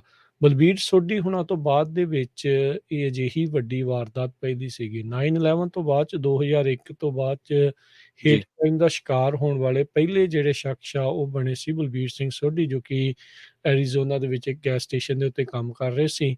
ਹੂੰ, ਉਹਨਾਂ ਉੱਤੇ ਵੀ ਇੱਕ ਗੋਰੇ ਬੰਦੇ ਨੇ ਇੱਦਾਂ ਹੀ ਗੋਲੀਆਂ ਜਿਹੜੀਆਂ ਉਹ ਚਲਾ ਦਿੱਤੀਆਂ, ਹੂੰ, ਕਿਉਂਕਿ 9/11 ਤੋਂ ਬਾਅਦ ਦੇ ਵਿੱਚ ਸਾਰਿਆਂ ਨੂੰ ਮੀਡੀਆ ਦੇ ਵਿੱਚ ਇਹੀ ਚੀਜ਼ ਪਰੋਸੀ ਗਈ ਵੀ ਜਿਹੜਾ ਲਦੇਨ ਆ ਤੇ ਉਸਦੇ ਜਿਹੜੇ ਸਾਥੀ ਆ ਉਹਨਾਂ ਨੇ ਇਸ ਤਰੀਕੇ ਦੇ ਨਾਲ ਕੀਤਾ, ਤੇ ਕਿਉਂਕਿ ਉਹ ਵੀ ਪੱਗ ਬੰਨ੍ਹਦੇ ਆ, ਉਹ ਗੋਲ ਪੱਗਾਂ ਵਾਲੇ ਸੀਗੇ ਤੇ ਉਹ ਸਾਰੀਆਂ ਚੀਜ਼ਾਂ ਸੀਗੀਆਂ, ਦਾੜ੍ਹੀਆਂ ਵਾਲੇ ਸੀ। ਸੋ ਉਹ ਉਹਨਾਂ ਦੇ ਮਨਾਂ ਦੇ ਵਿੱਚ ਇਸ ਤਰੀਕੇ ਦੇ ਨਾਲ ਨਫ਼ਰਤ ਜਿਹੜੀ ਉਹ ਫੈਲਦੀ, ਪਰ ਬਾਅਦ ਦੇ ਵਿੱਚ ਇਹ ਜਿਹੜਾ ਵਾਈਟ ਸੁਪਰੀਮੇਸੀ ਤੇ ਹੋਰ ਸਾਰੀਆਂ ਚੀਜ਼ਾਂ ਜਿਹੜੀਆਂ ਉਹ ਨਾਲ-ਨਾਲ ਪਨਪਦੀਆਂ ਰਹੀਆਂ, ਤਾਂ ਹੂੰ, ਮਾਈਕਲ ਪੇਜ ਵਰਗੇ ਬੰਦਿਆਂ ਨੇ ਆਪਣੀ ਜਿਹੜੀ ਇਹ ਗੁੱਸਾ ਆ ਜਾਂ ਭੜਾਸ ਆ ਕਹਿ ਸਕਦੇ ਹਾਂ, ਵੀ ਇਸ ਤਰੀਕੇ ਦੇ ਨਾਲ ਗੁਰਦੁਆਰੇ ਦੇ ਵਿੱਚ ਹਮਲਾ ਕਰਕੇ ਜਿਹੜੀ ਉਹ ਕੀਤੀ। ਸੋ ਅਸੀਂ ਧੰਨਵਾਦੀ ਹਾਂ। ਦੇਖੋ ਇੱਦਾਂ ਹੀ ਹੁੰਦਾ ਆ ਪ੍ਰਵੀਨ, ਇੱਕ ਪਾਸੇ ਇੱਕ ਗੋਰਾ ਦੇਖੋ ਸ਼ਦਾਈ ਜਿਹੜਾ ਆ, ਉਹ ਵਾਈਟ ਸੁਪਰੀਮੇਸੀ ਦੇ ਝੰਡਾ ਚੱਕ ਕੇ ਤੇ ਬਾਕੀਆਂ ਦੇ ਉੱਤੇ ਜਿਹੜਾ ਉਹ ਹਮਲਾ ਕਰ ਰਿਹਾ ਆ, ਤੇ ਦੂਜੇ ਪਾਸੇ ਇੱਕ ਹੋਰ ਜਿਹੜਾ ਗੋਰਾ ਆ, ਉਸਨੇ ਜਿਹੜੀ ਉਹ ਮਦਦ ਕੀਤੀ। ਉਸਨੇ ਇਸੇ ਹੀ ਮਾਈਕਲ ਪੇਜ ਵਰਗੇ ਜਿਹੜੇ ਸ਼ਦਾਈ ਅੱਤਵਾਦੀ ਨੂੰ ਉਸ ਦਾ ਸਾਹਮਣਾ ਕੀਤਾ, ਜਿਹੜੇ ਲਿeutenant ਬ੍ਰਾਇਨ ਮਰਫੀ ਸੀਗੇ। 15 ਤੋਂ 17 ਗੋਲੀਆਂ ਉਹਨਾਂ ਦੇ ਜਿਹੜੀਆਂ ਉਹ ਵੱਜੀਆਂ। ਇਸ ਨੂੰ ਜਦੋਂ ਉਹ ਜਵਾਬ ਦੇਣ ਦੇ ਲਈ ਫਸਟ ਰਿਸਪੋਂਡਰ ਦੇ ਤੌਰ ਦੇ ਉੱਤੇ ਜਿਹੜੇ ਉਹ ਪਹੁੰਚੇ, ਤੇ ਉਸ ਤੋਂ ਬਾਅਦ ਦੇ ਵਿੱਚ ਉਸ ਅੱਤਵਾਦੀ ਨੇ ਆਪਣੇ ਆਪ ਨੂੰ ਜਿਹੜੀ ਆ ਥਾਈਂ ਜਿਹੜੀ ਉਹ ਗੋਲੀ ਮਾਰ ਕੇ ਆਪਣੀ ਖੁਦ ਦੀ ਆਤਮ ਹੱਤਿਆ ਵੀ ਜਿਹੜੀ ਉਹ ਕਰ ਲਈ ਸੀਗੀ। ਸੋ ਇੱਕ ਪਾਸੇ ਕੋਸ਼ਿਸ਼ਦਾਈ ਇਹ ਸਮਝਦੇ ਆ ਵੀ ਅਸੀਂ ਪਤਾ ਨਹੀਂ ਸਭ ਤੋਂ ਚੰਗੇ ਆ, ਤੇ ਦੂਜੇ ਪਾਸੇ ਇਹ ਵੀ ਲੋਕ ਹੈਗੇ ਨੇ ਉਸੇ ਹੀ ਭਾਈਚਾਰੇ 'ਚੋਂ, ਜਿਨ੍ਹਾਂ ਹੂੰ। ਨੇ ਆਪਣੀ ਜਾਨ ਦੀ ਪਰਵਾਹ ਕੀਤੇ ਬਗੈਰ ਬਾਕੀਆਂ ਦੀ ਜਾਨ ਜਿਹੜੀ ਆ ਉਹ ਬਚਾਈ। ਬਚਾਉਣੀ ਜਿਹੜੀ ਆ ਉਹ ਜਿਹੜੀ ਜ਼ਰੂਰੀ ਸਮਝੀ। ਜੀ, ਬਿਲਕੁਲ ਰਾਜ ਜੀ, ਸਾਡੇ ਨਾਲ ਕੁਛ ਕਾਲਰ ਜੁੜੇ ਹੋਏ ਨੇ, ਉਹਨਾਂ ਦੀ ਰਾਏ ਨੂੰ ਵੀ ਪ੍ਰੋਗਰਾਮ ਦੇ ਵਿੱਚ ਸ਼ਾਮਲ ਕਰਦੇ ਹਾਂ। ਸ਼ੁਰੂਆਤ ਕਰਦੇ ਹਾਂ ਸਨੀ ਤੋਂ। ਸਤਿ ਸ਼੍ਰੀ ਅਕਾਲ ਜੀ, ਤੁਸੀਂ ਆਨ 에ਅਰ ਹੋ ਸਨੀ ਜੀ। ਸਤਿ ਸ਼੍ਰੀ ਅਕਾਲ ਵੀਰੇ। ਸਤਿ ਸ਼੍ਰੀ ਅਕਾਲ। ਸਤਿ ਸ਼੍ਰੀ ਅਕਾਲ। ਬਾਜੀ ਮੈਂ ਨਾ ਵਿੱਚ ਥੋੜਾ ਮਿਸ ਕਰ ਗਿਆ ਸੀਗਾ, ਜੀ, ਪਰ ਜਿਵੇਂ ਤੁਸੀਂ ਆਪਣੇ ਪਹਿਲਾਂ ਸਟਾਰਟਿੰਗ 'ਚ ਕਿਹਾ ਸੀ ਨਾ ਵੀ ਆਪਾਂ ਨੂੰ ਕੀ ਕਰਨਾ ਚਾਹੀਦਾ, ਹਾਂਜੀ, ਹਾਂਜੀ। ਹੂੰ, ਹੂੰ, ਮੇਰੀ ਵੀਰੇ ਸੋਚ ਇਹ ਆ ਯਾਰ, ਦੇਖ ਆਪਣੀ ਕਮਿਊਨਿਟੀ ਕੋਲੇ ਬਹੁਤ ਪੈਸਾ, ਹੂੰ, ਨੋ ਡਾਊਟ ਹੈ ਨਾ, ਜੀ, ਤੇ ਆਪਾਂ ਟੂਰਨਾਮੈਂਟਾਂ ਦੇ ਵੀ ਪੈਸਾ ਲਾਉਨੇ ਆ, ਜੀ, ਆਪਾਂ ਲੰਗਰ ਲਾਉਣ ਨੂੰ ਮਿੰਟ ਲਾਉਨੇ ਆ, ਪਰ ਜਿਵੇਂ ਆਪਣੇ ਪਹਿਲੇ ਸਿੱਖ ਜਿਹੜੇ ਸੀਗੇ 100 ਸਾਲ ਪਹਿਲਾਂ ਆਪਣੇ ਅਮਰੀਕਾ 'ਚ ਆ ਗਏ ਸੀਗੇ, ਜੀ, ਜੀ, ਪਰ ਅਸੀਂ ਅੱਜ ਤੱਕ ਲੋਕਾਂ ਨੂੰ ਇਹ ਨਹੀਂ ਦੱਸ ਸਕੇ ਵੀ ਅਸੀਂ ਸਿੱਖ ਕੌਣ ਆ। ਹੂੰ, ਇਹਦਾ ਮੇਰੇ ਹਿਸਾਬ ਨਾਲ ਵੀਰੇ, ਜਿਵੇਂ ਹੁਣ ਆਪਣਾ 99 ਚੱਲਦਾ ਹਾਈਵੇ, ਹੂੰ, ਹੂੰ, ਇਹਦੇ ਤੇ ਐਵਰੀ ਡੇ ਮਤਲਬ 10 20 30 ਹਜ਼ਾਰ ਗੱਡੀ ਜਾਂ ਟਰੱਕ ਨਿਕਲਦੇ ਆ, ਇਨਕਲੂਡਿੰਗ ਸਾਰਾ ਕੁਝ ਪਾ ਕੇ, ਹਨਾ। ਹੂੰ, ਹੂੰ, ਕਿਉਂ ਨਹੀਂ ਆਪਣੀ ਕਮਿਊਨਿਟੀ ਨੂੰ, ਮੈਂ ਕਹਿੰਦਾ ਜਿੰਨੀ ਆਪਣੀ ਕਮਿਊਨਿਟੀ ਆ ਉਹਨੂੰ ਮੈਂ ਕਹਿੰਦਾ $10 ਨਹੀਂ ਆਉਣੇ। ਜੇ ਆਪਾਂ ਉੱਥੇ 2-3 ਬਿੱਲ ਬੋਰਡ ਲਾਈਏ, ਉਹਦੇ ਤੇ ਬਸ ਇੰਨਾ ਹੀ ਲਿਖ ਦਈਏ ਵੀ ਸਿੱਖ ਕੌਣ ਨੇ, ਆਪਣੀ ਥੋੜੀ ਸਿੱਖਾਂ ਦੀ ਆਇਡੈਂਟੀਟੀ ਦੀ ਫੋਟੋ ਹੋਵੇ, ਹਨਾ ਜੀ, ਤੇ ਜਿਵੇਂ ਆਪਣੀ ਸਿੱਖੀ ਦੀ ਵੈਬਸਾਈਟ ਹੋਵੇ ਵੀ ਹੂ ਆਰ ਸਿੱਖ ਹੈਗੀ ਆ, ਮਤਲਬ ਐਵਰੀ ਡੇ 20 ਤੋਂ 30 ਹਜ਼ਾਰ ਲੋਕ ਉਹਨੂੰ ਦੇਖਣਗੇ। ਆਪਾਂ ਹੁਣ ਫੇਸਬੁੱਕ ਤੇ ਪੇਜ ਚਲਾ ਸਕਦੇ ਆ, ਆਪਾਂ YouTube ਤੇ ਵੀਡੀਓ ਪਾ ਸਕਦੇ ਆ, ਪਰ ਆਪਣੇ ਬੰਦੇ ਆਪਣੇ ਕਲਚਰ ਬਾਰੇ ਸਰਚ ਕਰਦੇ ਆ। ਆਪਾਂ, ਮੈਂ ਪੰਜਾਬੀ ਰੇਡੀਓ USA, ਮੈਨੂੰ ਪਤਾ, ਮੈਂ YouTube ਤੇ ਰੋਜ਼ ਪਾ ਕੇ ਤੁਹਾਡੀਆਂ ਵੀਡੀਓਜ਼ ਪ੍ਰੋਗਰਾਮ ਸੁਣਦਾ, ਪਰ ਗੋਰੇ ਜਿਨ੍ਹਾਂ ਨੂੰ ਆਪਾਂ ਦੱਸਣਾ ਚਾਹੁੰਦੇ ਇਹ ਨਹੀਂ ਨਾ ਸੁਣਦੇ। ਬਿਲਕੁਲ। ਉੱਥੇ ਚਾਹੇ ਵੀਰੇ ਉਹ ਚਾਹੇ ਉਹਦੇ ਕਹਿਣ ਵਾਂਗੂ, ਜੇ ਆਪਣੇ ਬਿੱਲ ਬੋਰਡ ਵੱਡਾ ਲੱਗਿਆ ਹੋਇਆ, ਹੁਣ ਸਿੱਧੂ ਮੂਸੇ ਵਾਲੇ ਨੂੰ ਕਿਸੇ ਨੇ ਆਪਣੇ ਉਹ ਮਤਲਬ ਉਹਦੇ ਬਾਰੇ ਲਾਇਆ ਹੋਇਆ ਵਾ, ਜਿਹੜੀ ਉਹਦੀ ਵਿਚਾਰੇ ਦੀ ਡੈਥ ਹੋਈ ਆ, ਹਨਾ, ਹਰੇਕ ਬੰਦਾ ਦੇਖ ਕੇ ਲੰਘਦਾ ਹੋਊਗਾ ਵੀ ਇਹ ਕੌਣ ਆ। ਮੈਂ ਜਿੰਨੀ ਵਾਰ ਲੰਘਦਾ ਮੇਰੀ ਨਿਗਾਹ ਜਾਂਦੀ ਆ, ਜਿੰਨੇ ਬੋਰਡ ਹੁੰਦੇ ਨੇ ਦੇਖੀ ਦੇ ਆ ਵੀ ਫਲਾਨੀ ਕੰਪਨੀ ਦੇ ਆ। ਤਾਂ ਮੇਰੀ ਰਾਏ ਇਹ ਆ ਵੀ ਬਿੱਲ ਬੋਰਡ ਇੱਕ ਏਦਾਂ ਦੀ ਚੀਜ਼ ਆ ਜਿਹਦੇ ਤੋਂ ਤੁਹਾਡੀ ਨਿਗਾਹ ਪੈਣੀ ਆ। ਜੀ, ਸਹੀ ਆ ਜੀ। ਜੀ, ਬਿਲਕੁਲ ਠੀਕ ਹੈ। ਬਿਲਕੁਲ ਇਹ ਕੋਈ ਮਾੜੀ ਇਹਦੇ ਵਿੱਚ ਨਹੀਂ, ਇੱਕ ਚੰਗੀ ਚੀਜ਼ ਆ। ਇਹ ਕਰਨਾ, ਤੇ ਜਿੱਦਾਂ ਤੁਸੀਂ ਕਿਹਾ ਵੀ ਜੇ ਕਮਿਊਨਿਟੀ ਮਿਲ ਕੇ ਕਰੇ ਤਾਂ ਇਸ ਦਾ ਕੋਈ ਬਹੁਤਾ ਜਿਹੜਾ ਉਹ ਖਰਚਾ ਵੀ ਨਹੀਂ ਹੋਊਗਾ, ਤੇ ਜ਼ਰੂਰੀ ਆ ਵੀ ਆਪਾਂ ਵੱਧ ਤੋਂ ਵੱਧ ਆਪਣੇ ਬਾਰੇ ਦੱਸੀਏ। ਬਾਕੀ ਇਹ ਵੀ ਹੁੰਦਾ ਆ ਵੀ ਜਦੋਂ ਵੀ ਕਿਤੇ ਵੀ ਲੋੜ ਹੁੰਦੀ ਆ ਤਾਂ ਆਪਾਂ ਜ਼ਰੂਰ ਉੱਥੇ ਜਾ ਕੇ ਮਦਦ ਕਰਨ ਦੇ ਲਈ ਜਿਹੜਾ ਉਹ ਪਹੁੰਚੀਏ। ਸੋ ਆਪਾਂ ਖੁਦ ਸਾਰੇ ਇਸ ਕੌਮ ਦੇ ਆਈਡੈਂਟਿਟੀ ਦੇ ਜਿਹੜੇ ਆ ਉਹ ਆਪਾਂ ਅੰਬੈਸਡਰ ਬਣੀਏ ਨਾਲ ਦੇ ਨਾਲ ਜੀ। ਠੀਕ ਥੈਂਕ ਯੂ ਸਨੀ ਕਾਲ ਦੇ ਲਈ ਜੀ।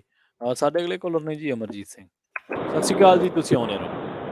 ਸਤਿ ਸ਼੍ਰੀ ਅਕਾਲ ਭਾਜੀ। ਸਤਿ ਸ਼੍ਰੀ ਸਤਿ ਅਕਾਲ ਸ਼੍ਰੀ ਅਕਾਲ ਰਾਜ ਭਾਜੀ। ਸਤਿ ਸ਼੍ਰੀ ਅਕਾਲ ਜੀ ਭਾਜੀ। ਜੀ ਸਤਿ ਸ਼੍ਰੀ ਅਕਾਲ ਅਹ ਜਿੱਦਾਂ ਮੈਂ ਆਪਦੀ ਥੋੜੀ ਐਕਸਪੀਰੀਅੰਸ ਸ਼ੇਅਰ ਕਰ ਸਕਦਾ ਜੀ ਜੀ ਕਿ ਜਿੱਦਾਂ 40 ਸਾਲ 'ਚ ਮੈਂ ਜੇ ਕੋ ਦੇਖਿਆ ਨਾ ਨਫ਼ਰਤ ਤਾਂ ਪਹਿਲਾਂ ਵੀ ਕਰਦੇ ਹੁੰਦੇ ਜਿਹੜੇ ਬਾਹਰਲੇ ਫੋਰਨਰ ਨੂੰ, ਪਰ ਨਾ ਜਿੱਦਾਂ ਉਦੋਂ ਉਸ ਟਾਈਮ ਜਿੱਦਾਂ ਆਪਣੇ ਬੰਦੇ ਕੋਲ ਪਾਵਰ ਨਹੀਂ ਹੁੰਦੀ ਸੀ, ਉਹਨਾਂ ਕੋਲ ਪਾਵਰ ਹੁੰਦੀ ਸੀਗੀ।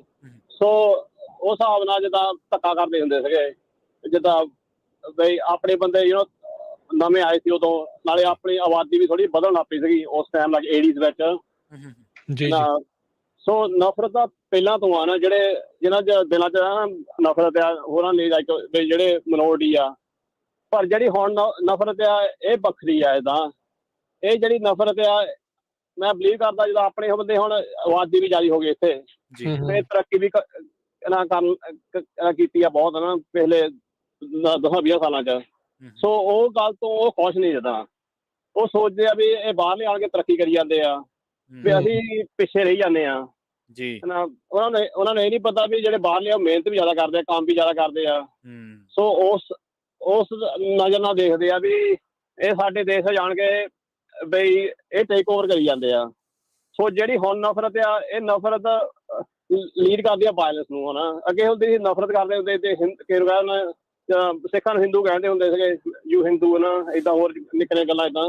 ਜਾਂ ਦੋ ਗੋਰਿਆਂ ਨੇ ਹੁਣ ਆਣ ਕੇ ਜਾਂ ਬੋਲੀ ਕਰ ਲਾ ਪੈਣਾ, ਉਦੋਂ ਆਪਣੇ ਮਤਲਬ ਥੋੜੇ ਜਿਹੇ ਡਰਦੇ ਵੀ ਹੁੰਦੇ ਸੀ ਥੋੜਾ ਜਿਹਾ। ਫਿਰ ਹੁਣ ਆਪਣੇ ਜ਼ਿਆਦਾ ਹੋ ਗਏ, ਹੁਣ ਉਹਨਾਂ ਦੀ ਚੱਲਦੀ ਨਹੀਂ। ਸੋ ਜਿਹੜੀ ਆਹ ਨਫ਼ਰਤ ਆ ਇਹ ਬਹੁਤ ਬੁਰੀ ਆ। ਇਹ ਨਫ਼ਰਤ ਨਾਲ ਬੰਦੇ ਮਾਰਦੇ ਆ, ਗੋਲੀਆਂ ਚਲਾਉਂਦੇ ਆ। ਅੱਗੇ ਹੁੰਦਾ ਲੜਾਈ ਹੋ ਗਈ, ਇੱਕ ਮੁੱਕੇ ਮਾਰਦੇ, ਉਹਨੇ 2 ਮੁੱਕੇ ਮਾਰਦੇ, ਆਪਾਂ ਮਾਰ ਲੈ ਬਈ ਬਸ ਖਤਮ ਹੋ ਗਿਆ ਕੰਮ ਨਾ। 2 ਗੱਲਾਂ ਉਹਨੇ ਕਹਿਤੀ, 2 ਗੱਲਾਂ ਆਪਾਂ ਕਹਿਤੀਆਂ। ਜਿਹੜੀ ਆਹ ਨਫ਼ਰਤ ਆ ਇਹਨਾਂ ਬੰਦੇ ਨਾ ਮਰਦੇ ਆ ਨਾ ਜਿਹੜੀ ਹਿਸਾਬ ਨਾਲ ਇਹ ਕਰਦੇ ਆ। ਸੋ ਜਿਹੜੇ ਗੋਰੇ ਆ ਨਾ ਜ਼ਿੰਦਗੀ ਜਿੱਦਾਂ ਕੋਈ ਬਣੇ ਨਹੀਂ, ਜਿੱਦਾਂ ਜਾਂ ਮਿਹਨਤ ਨਹੀਂ ਕੀਤੀ, ਉਹ ਨਾ ਨਫ਼ਰਤ ਕਰਦੇ ਆ ਬਾਹਰ ਲੋਕਾਂ 'ਚ ਵੀ ਇਹ ਬਣੀ ਜਾਂਦੇ ਆ। ਸਾਰੇ ਵੱਡੇ ਵੱਡੇ ਪੋਸਟਾਂ 'ਤੇ ਆਪਣੇ ਬੰਦੇ ਹੁਣ ਜਿੱਥੇ ਮਾਰੀ ਦੇਖ ਲਓ ਆਪਣੇ ਬੰਦੇ ਹੁੰਦੇ ਹੀ ਆ, ਜਿੱਦਾਂ ਬੈਂਕਾਂ 'ਚ ਜਾਂ ਹੋਰ ਜਿੱਥੇ ਸਕੂਲ ਡਿਸਟ੍ਰਿਕਟ ਵਿੱਚ। ਸੋ ਇਹਨਾਂ ਦੇ ਮਨ ਵਿੱਚ ਆ ਵੀ ਜਿੱਦਾਂ ਵੀ ਮਿਨੋਰਟੀ ਜਿੱਦਾਂ ਅਸੀਂ ਲੈਫਟ ਬਿਹਾਰ ਹੋ ਜਾਂਦੇ, ਜਿੱਦਾਂ ਵੀ ਇਹ ਮੋਹਰੇ ਹੋਈ ਲੰਘੀ ਜਾਂਦੇ ਆ। ਸੋ ਆਈ ਥਿੰਕ ਉਸ ਹਿਸਾਬ ਨਾਲ ਵੀ ਇਹਨਾਂ ਨੂੰ ਡਰਿਆ ਵੀ ਨਾ, ਇਹਨਾਂ ਪਾਪੂਲੇਸ਼ਨ ਵੀ ਘਟੀ ਜਾਂਦੀ ਆ, ਉਹ ਵੀ ਡਰਿਆ ਵੀ ਅਸੀਂ ਥੋੜੇ ਨਾਲ ਰਹਿ ਜਾਈਏ ਨਾ। ਆਈ ਥਿੰਕ ਕਿੰਨੀਆਂ ਗੱਲਾਂ ਇਹਨਾਂ 'ਚ ਇਹਨਾਂ ਦੇ ਮਨ ਵਿੱਚ ਆਉਂਦੀਆਂ ਵੀ ਉਹਨਾਂ ਐਕਸਕਿਊਜ਼ ਭਾਲ ਰਹੇ ਆ। ਹਾਂਜੀ ਹੁਣ ਤਾਂ ਕੁਛ ਨਹੀਂ।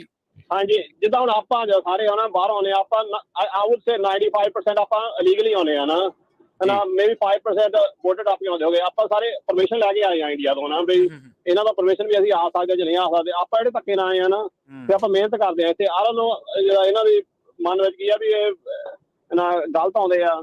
ਸੋ ਇਹ ਮਨ ਵਿੱਚ ਇਹਨਾਂ ਦੇ ਜਿਹਦਾ ਆਈ ਥਿੰਕ ਸਟੀਰੀਓਟਾਈਪ ਜਿਹਾ ਬਣਿਆ ਵੀ ਇਹ ਜਿਹੜੇ ਬਾਹਰਲੇ ਲੋਕ ਆ ਇਹ ਓਨਲੀ ਇਹਨਾਂ ਲੇਬਰ ਕੰਮ ਕਰਨ, ਜਿਹੜੇ ਥੱਲੇ ਕੰਮ, ਜੇ ਵੱਡੇ ਕੰਮ ਨਾ ਕਰਨ, ਵੱਡੇ ਕੰਮ ਅਸੀਂ ਕਰੀਏ, ਇਹਨਾਂ ਦੇ ਅਸੀਂ ਆਰਡਰ ਦਈਏ ਨਾ, ਅਸੀਂ ਉੱਪਰ ਹੋਈਏ।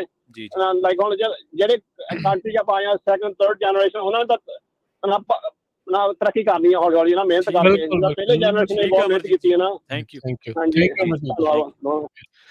ਹੁਣ ਦੇਖੋ ਪ੍ਰਵੀਨ, ਇਸ ਦੇ ਵਿੱਚ ਇੱਕ ਚੀਜ਼ ਗੱਲ ਐਡ ਮੈਂ ਕਰਦਾ ਜਾਵਾਂ ਵੀ ਕਿਉਂਕਿ ਜਦੋਂ ਮਾਈਨੋਰਟੀਜ਼ ਨਾਲ ਧੱਕੇ ਦੀ ਗੱਲ ਆਉਂਦੀ ਹੈ ਨਾ, ਫਿਰ ਜਿੱਥੇ ਵੀ ਬੈਠੀ ਮੈਜੋਰਟੀ ਉਹ ਕਹਿੰਦੀ ਨਹੀਂ ਇਹ ਤਾਂ ਐਵੇਂ ਮਾਰਦੇ ਆ, ਝੂਠ ਮਾਰਦੇ ਆ, ਮਾਈਨੋਰਟੀ ਨਾਲ ਤਾਂ ਧੱਕਾ ਅਸੀਂ ਕਰਦੇ ਹੀ ਨਹੀਂ, ਅਸੀਂ ਤਾਂ ਬਹੁਤ ਬਰਾਬਰ ਦਾ ਰੱਖਦੇ, ਏਦਾਂ ਕਰਦੇ। ਇਹ ਵੀ ਬਹੁਤ ਕਹਿੰਦੇ ਨੇ ਜਿਹੜੇ ਏਦਾਂ ਦੀ ਇਸ ਹੇਠ ਦੀ ਆੜ ਦੇ ਵਿੱਚ ਵੀ ਬੈਠੇ ਆ, ਖੁੱਲ ਕੇ ਤਾਂ ਨਹੀਂ ਆਉਂਦੇ ਹੁੰਦੇ।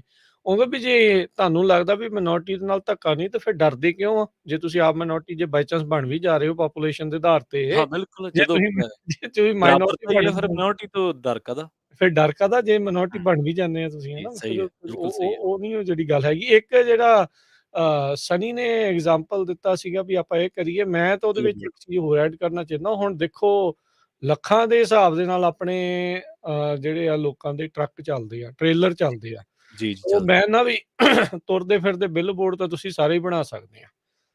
ਜਿਹੜੇ ਤੁਸੀਂ ਆਪਣੇ ਜਿਹੜੇ ਟ੍ਰੇਲਰ ਹੈਗੇ ਆ, ਹੂ ਆਰ ਸਿੱਖ ਆਈਡੈਂਟਿਟੀ ਕੀ ਆ, ਸਿੱਖ ਵੈਲਿਊਜ਼ ਕੀ ਆ, ਉਹ ਤੁਸੀਂ ਆਪਣੇ ਚੱਲਦੇ ਫਿਰਦੇ ਜਿਹੜੇ ਟਰੱਕ ਹੈਗੇ ਆ ਉਹਨਾਂ ਨੂੰ ਵੀ ਬਿੱਲ ਬੋਰਡ ਬਣਾ ਸਕਦੇ। ਉਹ ਵੀ ਐਡ ਕਰੋ ਨਾਲ ਇਸ ਨੂੰ ਵੀ, ਜਿਹੜਾ ਉਹ ਆਪਣੇ ਪੱਧਰ ਦੇ ਉੱਤੇ ਜਿਹੜਾ ਉਹ ਐਡ ਕਰੋ, ਤਾਂ ਜੋ ਇਹਨਾਂ ਚੀਜ਼ਾਂ ਦੇ ਬਾਰੇ ਹੋਰ ਜ਼ਿਆਦਾ ਜਾਣਿਆਂ ਨੂੰ ਵੀ ਆਪਾਂ ਦੱਸ ਸਕੀਏ ਜੀ। ਜੀ ਬਿਲਕੁਲ। ਸਾਡੇ ਨਾਲ ਕੁਝ ਕਾਲਰ ਹੋਰ ਜੁੜੇ ਹੋਏ ਨੇ। ਸਾਧੂ ਸਿੰਘ ਜੀ, ਸਤਿ ਸ਼੍ਰੀ ਅਕਾਲ ਜੀ। ਸਾਧੂ ਸਿੰਘ ਜੀ, ਸਤਿ ਸ਼੍ਰੀ ਅਕਾਲ, ਤੁਸੀਂ ਆਨ 에ਅਰ ਹੋ ਜੀ। ਹਾਂ, ਸਤਿ ਸ਼੍ਰੀ ਅਕਾਲ ਜੀ ਪ੍ਰਵੀਨ ਜੀ, ਸਤਿ ਜੀ ਸ਼੍ਰੀ ਸਾਰੇ ਸਰੋਤਿਆਂ ਨੂੰ ਜੀ ਸਤਿ ਸ਼੍ਰੀ ਅਕਾਲ। ਜੀ ਸਤਿ ਸ਼੍ਰੀ ਅਕਾਲ। ਹਾਂਜੀ, ਮੈਂ ਤੁਹਾਨੂੰ ਆਪਣੀ ਹੱਡ ਬੀਤੀ ਮੈਂ ਦੱਸਦਾ ਕਿੱਦਾਂ ਹੋਈ ਆ। ਜੀ 94 ਦੇ ਵਿੱਚ ਮੈਂ ਸਿਟੀਜ਼ਨ ਹੋਇਆ ਜੀ ਤੇ ਕਾਂਗਰਸਮੈਨ ਨੇ ਇੱਥੇ ਆਉਣਾ ਸੀ। ਕਾਂਗਰਸਮੈਨ ਦੀ ਇੱਕ ਚਿੱਠੀ ਆਈ ਪਈ ਤੇ ਫੰਸਾ ਮੈਂ ਆਉਣਾ ਵੀ ਤੁਸੀਂ ਕੋਈ ਆਪਣੇ ਵਿਚਾਰ ਰੱਖਣੇ ਹੋਣ ਤਾਂ ਤੁਸੀਂ ਇੱਥੇ ਆਓ। ਉਹ ਚਿੱਠੀ ਜਦ ਆਈ ਤਾਂ ਮੇਰਾ ਮੁੰਡਾ ਇੰਗਲੈਂਡ ਤੋਂ ਨਾਲ ਆਇਆ ਸੀਗਾ, ਮੈਂ ਉਹਨੂੰ ਵੀ ਨਾਲ ਲਿਆ ਤਾਂ ਅਸੀਂ ਦੋਵੇਂ ਜਣੇ ਉੱਥੇ ਜੀ ਚਲੇ ਗਏ ਜੀ। ਤੇ ਕਾਂਗਰਸਮੈਨ ਉਹ ਜਿਹੜਾ ਹੱਥ ਖੜਾ ਕਰੇ ਉਹਦੀ ਪੁਆਇੰਟ ਕਰਕੇ ਉਹਨੂੰ ਕਹਿੰਦਾ ਕਰ ਦੱਸ ਤੇਰਾ ਕੀ ਕੁਐਸਚਨ ਹੈ, ਤੇਰਾ ਕੀ ਕੁਐਸਚਨ ਹੈ। ਤੇ ਜਦੋਂ ਅਸੀਂ ਗਏ ਤਾਂ ਸਾਰੇ ਜੀ ਸਾਡੇ ਵੱਲ ਬੜੇ ਹੋਰ ਦੀ ਤਰ੍ਹਾਂ ਕਰਕੇ ਦੇਖਣ ਸਾਡੇ ਵੱਲ। ਅਸੀਂ ਦੋ ਹੀ ਅਸੀਂ ਇੰਡੀਅਨ ਸੀਗੇ। ਇਹ ਤਾਂ ਜਿਸ ਵੇਲੇ ਆਹ ਗੱਲ ਹੋਈ ਤਾਂ ਮੈਂ ਵੀ ਹੱਥ ਖੜਾ ਕਰਤਾ। ਉਹ ਮੈਨੂੰ ਕਹਿੰਦਾ ਨਾ ਸੱਚ, ਹਾਂ ਇੱਕ ਗੋਰੇ ਨੇ ਸੱਚ ਹੱਥ ਖੜਾ ਕੀਤਾ ਜੀ। ਪਹਿਲਾਂ ਜੋ ਗੋਰੇ ਨੇ ਹੱਥ ਖੜਾ ਕੀਤਾ ਤਾਂ ਉਹ ਕਹਿੰਦਾ ਤੇਰਾ ਕੀ ਕੁਐਸਚਨ ਹੈ। ਉਹ ਕਹਿੰਦਾ ਜੀ ਇੱਥੇ ਤਾਂ ਅੱਗੇ ਹੀ ਲੇਬਰ ਦਾ ਇੰਨਾ ਕੰਮ ਹੋਇਆ ਵੀ ਅਨਪਲਾਈਮੈਂਟ ਦਾ ਇੱਦਾਂ ਕੰਮ ਚੱਲਣ ਡਿਆ, ਤੁਸੀਂ ਬਾਹਰੋਂ ਬੰਦੇ ਮੰਗਵਾਈ ਜਾਂਦੇ ਆ। ਉਹ ਕਹਿੰਦਾ ਬਹਿ ਜਾ। ਉਹ ਕਹਿੰਦਾ ਇਹ ਬੰਦੇ ਆਉਂਦੇ ਨਹੀਂ ਹੈ। ਕਹਿੰਦਾ ਅਸੀਂ ਇਹਨਾਂ ਨੂੰ ਨੌਕ ਕਰਕੇ ਨਾ ਡੋਰ ਤੇ ਜਾ ਕੇ ਇਹਨਾਂ ਨੂੰ ਕਹਿੰਦਾ ਸੱਦ ਕੇ ਲਿਆਉਣੇ ਆ ਜੀ। ਕਹਿੰਦਾ ਵੀ ਇਹ ਬੰਦਿਆਂ ਤੋਂ ਬਗੈਰ ਸਾਡਾ ਸਰਦਾ ਨਹੀਂ ਜੀ। ਉਹ ਕਹਿੰਦਾ ਤੁਸੀਂ ਦੱਸੋ ਤੁਸੀਂ ਇੰਨੇ ਬੰਦੇ ਬੈਠੇ ਸਾਡੇ ਜੋ, ਕਹਿੰਦਾ ਕਿੰਨੇ ਬੰਦੇ ਖੱਤਿਆਂ 'ਚ ਕੰਮ ਕਰਦੇ ਆ। ਠੀਕ ਹੈ। ਕੋਈ ਵੀ ਬੰਦਾ ਜੀ ਬੋਲਿਆ ਨਹੀਂ ਜੀ। ਅੱਛਾ, ਜਦੋਂ ਮੈਂ ਹੱਥ ਖੜਾ ਕੀਤਾ ਮੈਨੂੰ ਕਹਿੰਦਾ ਵੀ ਤੇਰਾ ਕੀ ਕੁਐਸਚਨ ਆ। ਮੈਂ ਕਿਹਾ ਵੀ ਮੇਰਾ ਕੁਐਸਚਨ ਆ ਵੀ ਗੈਸ ਜਿਹੜੀ ਗੋਬਰ ਗੈਸ ਪਲਾਂਟ ਹੁੰਦੇ ਨਾ, ਜਿਹੜੀ ਗੈਸ ਇੱਥੇ ਬਣਦੀ ਆ, ਮੈਂ ਕਿਹਾ ਇਹਦੇ ਸੰਬੰਧ ਵਿੱਚ ਮੇਰਾ ਗੈਸ ਹੈ ਵੀ ਮੈਂ ਕਿਹਾ ਮੈਨੂੰ ਇੰਨੀ ਜ਼ਿਆਦਾ ਇੰਗਲਿਸ਼ ਨਹੀਂ ਆਉਂਦੀ। ਮੈਂ ਕਿਹਾ ਮੇਰਾ ਲੜਕਾ ਹੈਗਾ ਵੀ ਇਹ ਐਕਸਪਲੇਨ ਕਰੂਗਾ ਸਾਰਾ ਮੇਰੇ ਲਈ ਜੀ। ਅੱਛਾ, ਉਹ ਜੀ ਉਹਨੇ ਦੱਸਿਆ ਵੀ ਸਾਡੇ ਕੋਲ ਉੱਥੇ ਇੰਡੀਆ ਦੇ ਵਿੱਚ 7-8 ਪਸ਼ੂ ਸੀਗੇ ਤੇ ਇਹ ਸੱਚਮੁੱਚ ਦੀ ਗੱਲ ਵੀ ਝੂਠੀ ਵੀ ਗੱਲ ਨਹੀਂ ਸੀ ਉਹਦੇ ਵਿੱਚ ਕੋਈ ਵੀ। ਜੀ। ਉੱਥੇ ਸਾਡਾ ਗੋਬਰ ਗੈਸ ਪਲਾਂਟ ਲਾਇਆ ਸੀ ਤੇ ਸਾਡਾ ਸਾਰੇ ਟੱਬਰ ਦਾ ਗੁਜ਼ਾਰਾ ਉਹ ਇਕੱਲੇ ਉਹਦੇ ਨਾਲ ਹੀ ਕੰਮ ਚੱਲੀ ਜਾਂਦਾ ਸੀ। ਤੇ ਜਦੋਂ ਤਾਂ ਬਰਸਾਤ ਹੋਣੀ ਤਾਂ ਉਹਨੇ ਕਹਿੰਦਾ ਬੜਬੜ ਕਰਨ ਲੱਗ ਪੈਣਾ, ਇੰਨੀ ਗੈਸ ਹੋਣੀ ਤੇ ਸਾਡੇ ਕੋਲ ਉਨੀ ਗੈਸ ਸਾਂਭੀ ਵੀ ਨਾ ਜਾਣੀ। ਤੇ ਇਹਦੇ ਐਕਸਪਲੇਨ ਕੀਤਾ ਵੀ ਸਾਡੇ ਇੰਨੇ ਕੁ ਪਸ਼ੂਆਂ ਨਾਲ ਇੰਨੀ ਹੋ ਜਾਂਦੀ ਸੀ। ਅਸੀਂ ਕਹਿੰਦੇ ਤੁਹਾਡੇ ਕੋਲ ਏਡੇ ਵੱਡੇ ਡੇਅਰੀ ਫਾਰਮਸ ਆ, ਜੇ ਉਹਨਾਂ ਦੀ ਗੈਸ ਤੋਂ ਗੋਬਰ ਤੋਂ ਗੈਸ ਬਣਾਈ ਜਾਵੇ ਤਾਂ ਬਹੁਤ ਸਾਰੇ ਮਸਲੇ ਗੈਸ ਦੇ ਨਾਲ ਹੱਲ ਹੋ ਸਕਦੇ ਆ। ਤੇ ਉਹਨੇ ਫਿਰ ਸਾਨੂੰ ਜੀ ਸ਼ਾਬਾਸ਼ ਦਿੱਤੀ ਤੇ ਕਹਿੰਦਾ ਉਹ ਖੂੰਜੇ ਤੇ ਬੁੱਕ ਪਈ ਆ, ਉੱਥੇ ਆਪਣਾ ਫੋਨ ਨੰਬਰ ਲਿਖ ਦਿਓ ਜੀ। ਉਹ ਗੋਰੇ ਸਾਡੇ ਮੂੰਹ ਵੱਲ ਦੇਖਦੇ ਰਹੇ ਵੀ ਇਹ ਕਿੱਦਾਂ ਦੇ ਬੰਦੇ ਆ, ਕੀ ਕੁਛ ਆ। ਸੋ ਇਹ ਨਫ਼ਰਤ ਜਿਹੜਾ ਕੰਮ ਜੀ ਇਹ ਏਦਾਂ ਚੱਲਦਾ ਰਹਿੰਦਾ। ਪਰ ਹੁਣ ਮੇਰਾ ਖਿਆਲ ਮਾਹੌਲ ਕੁਛ ਸ਼ਾਂਤ ਆ। ਕਈ ਗੋਰੇ ਵਿੱਚ ਬਹੁਤ ਚੰਗੇ ਵੀ ਆ, ਹੈਲਪ ਵੀ ਕਰਦੇ ਆ। ਜੀ ਸਾਧੂ ਸਿੰਘ ਜੀ, ਤੁਸੀਂ ਚੰਗਾ ਕੀਤਾ ਉੱਥੇ ਜਾ ਕੇ ਆਪਣੀ ਗੱਲ ਵੀ ਰੱਖੀ ਤੇ ਨਾਲ ਇੱਕ ਟੈਕਨੀਕਲ ਗੱਲ, ਇੱਕ ਉਹਨਾਂ ਨੂੰ ਸੁਝਾਅ, ਇੱਕ ਨੁਕਤਾ ਦੇ ਕੇ ਆਏ। ਸੋ ਇਹ ਸਾਡਾ ਸਾਰਿਆਂ ਦਾ ਇਹੀ ਫਰਜ਼ ਹੈ ਕਿ ਅਸੀਂ ਹਰ ਚੀਜ਼ ਦੇ ਵਿੱਚ, ਹਰ ਗੱਲ ਦੇ ਵਿੱਚ ਜੋ ਵੀ ਸਾਡੇ ਕੋਲ ਚੰਗਾ ਸੁਝਾਅ ਉਹ ਅਸੀਂ ਸਾਂਝਾ ਕਰੀਏ। ਬਹੁਤ ਬਹੁਤ ਧੰਨਵਾਦ ਤੁਹਾਡਾ ਕਾਲ ਕਰਨ ਦੇ ਲਈ। ਹਾਂਜੀ, ਧੰਨਵਾਦ ਤਾਂ ਤੁਹਾਡਾ ਜੀ ਜਿੰਨਾ ਟਾਈਮ ਦਿੱਤਾ ਪ੍ਰਵੀਨ ਜੀ। ਮੈਂ ਤੁਹਾਡੇ ਬਹੁਤ ਹੈਪੀ ਹਾਂ। ਤੁਸੀਂ ਬੜਾ ਜਿੰਨਾ ਵੀ ਤੁਸੀਂ ਹੈ ਨਾ ਕਰਦੇ ਆ, ਤੁਸੀਂ ਕਦੀ ਜਾਤ ਪਾਤ ਦਾ ਨਹੀਂ ਕੀਤਾ, ਕਿਸੇ ਹੋਰ ਦਾ ਨਹੀਂ ਕੀਤਾ। ਹਰ ਇੱਕ ਨੂੰ ਤੁਸੀਂ, ਮੈਨੂੰ ਬਹੁਤ ਖੁਸ਼ੀ ਹੁੰਦੀ ਆ ਤੁਸੀਂ ਏਦਾਂ ਬੋਲਦੇ ਆ। ਤੁਸੀਂ ਕਦੀ ਨਫ਼ਰਤ ਨਹੀਂ ਕਿਸੇ ਕੌਮ ਨੂੰ ਵੀ, ਕਿਸੇ ਕੋਈ ਹਿੰਦੂ ਹੋਵੇ, ਕੋਈ ਸਿੱਖ ਹੋਵੇ, ਕੋਈ ਮੁਸਲਮਾਨ ਹੋਵੇ, ਇਹ ਸਾਰੇ ਆਪਾਂ ਭਰਾ ਆ ਜੀ। Thank you. ਓਕੇ ਜੀ, ਵੈਲਕਮ ਜੀ। ਇਹ ਪੰਜਾਬੀ ਰੇਡੀਓ USA ਦੀਆਂ ਜੀ ਕੁਰਸੀਆਂ ਜਿਹੜੀਆਂ ਚੇਅਰਾਂ ਤੇ ਅਸੀਂ ਬਹਿ ਕੇ ਪ੍ਰੋਗਰਾਮ ਕਰਦੇ ਹਾਂ। ਪੰਜਾਬੀ ਰੇਡੀਓ USA ਦਾ ਥੀਮ, ਇਹਦਾ ਸਿਧਾਂਤ, ਇਹਦੇ ਅਸੂਲ, ਇਹਦੇ ਐਥਿਕਸ ਇਹੀ ਨੇ ਕਿ ਇਨਸਾਨੀਅਤ ਹੈ, ਉਸ ਤੋਂ ਬਾਅਦ ਕੌਮ ਹੈ, ਪੰਜਾਬ ਹੈ, ਸਾਰਾ ਕੁਛ ਹੀ ਹੈ ਨਾਲੋਂ ਨਾਲ। ਔਰ ਇਹ ਸਾਰੀਆਂ ਚੀਜ਼ਾਂ ਸਾਡੇ ਲਈ ਤਰਜੀਹੀ ਸੀ ਤੇ ਰਹਿਣਗੀਆਂ। ਸਾਡੇ ਅਗਲੇ ਕਾਲਰ ਨੇ ਓਂਕਾਰ ਸਿੰਘ ਜੀ, ਸਤਿ ਸ਼੍ਰੀ ਅਕਾਲ ਜੀ। ਸਤਿ ਸ਼੍ਰੀ ਅਕਾਲ ਦੋਵਾਂ ਵੀਰਾਂ ਨੂੰ ਜੀ। ਸਤਿ ਸ਼੍ਰੀ ਅਕਾਲ। ਮੈਂ ਤੁਹਾਨੂੰ ਦੱਸਣ ਲੱਗਾ, ਜਦੋਂ ਇਹ ਸਤੰਬਰ 11 ਹੋਇਆ ਸੀਗਾ ਜੀ, ਉਸ ਤੋਂ ਬਾਅਦ ਨਾ ਇੱਕ ਬੜੀ ਵੱਡੀ ਪ੍ਰੋਬਲਮ ਆਈ ਆਪਣੇ, ਇਹ ਜਿਹੜੇ ਗੋਲ ਪੱਗਾਂ ਬੰਨ੍ਹਦੇ ਆ ਆਪਣੇ, ਹੁਣ ਸਿੰਘ ਤਕਰੀਬਨ ਗੋਲ ਉਦੋਂ ਨਾ ਜੀ ਫਿਰ ਪਤਾ ਨਹੀਂ ਸੀ ਲੱਗਦਾ, ਇਹ ਲੋਕਾਂ ਨੂੰ ਨਾ ਬੜਾ ਉਦੋਂ ਅਸੀਂ ਇੱਥੇ ਸੀਗੇ ਤਾਂ ਉਦੋਂ ਇਹਨਾਂ ਲੋਕਾਂ ਨੂੰ ਬੜਾ ਪਿਆ ਜੀ ਵੀ ਇਹ ਵੀ ਜਿੱਦਾਂ ਨਾ ਇਹ ਅਫਗਾਨਿਸਤਾਨੀ ਨੇ ਜਿਹੜੇ। ਫਿਰ ਥੋੜੇ ਚਿਰ ਬਾਅਦ ਜਦੋਂ ਡਾਕਟਰ ਮਨਮੋਹਨ ਸਿੰਘ ਪ੍ਰਧਾਨ ਮੰਤਰੀ ਬਣਿਆ, ਉਹਦੇ ਨਾਲ ਫਿਰ ਆਪਾਂ ਨੂੰ ਬੜਾ ਦੁਨੀਆ ਦੇ ਵਿੱਚ ਬੜਾ ਨਾਂ ਹੋਇਆ ਜੀ ਸਿੱਖਾਂ ਦਾ। ਉਹ ਜੋ ਪਤਾ ਲੱਗਾ ਵੀ ਇਹ ਮਤਲਬ ਸਿੱਖ ਜਿਹੜੇ ਨੇ ਵੀ ਕਾਫੀ ਲੋਕਾਂ ਨੂੰ ਪਤਾ ਲੱਗਾ ਉਸ ਤੋਂ ਬਾਅਦ।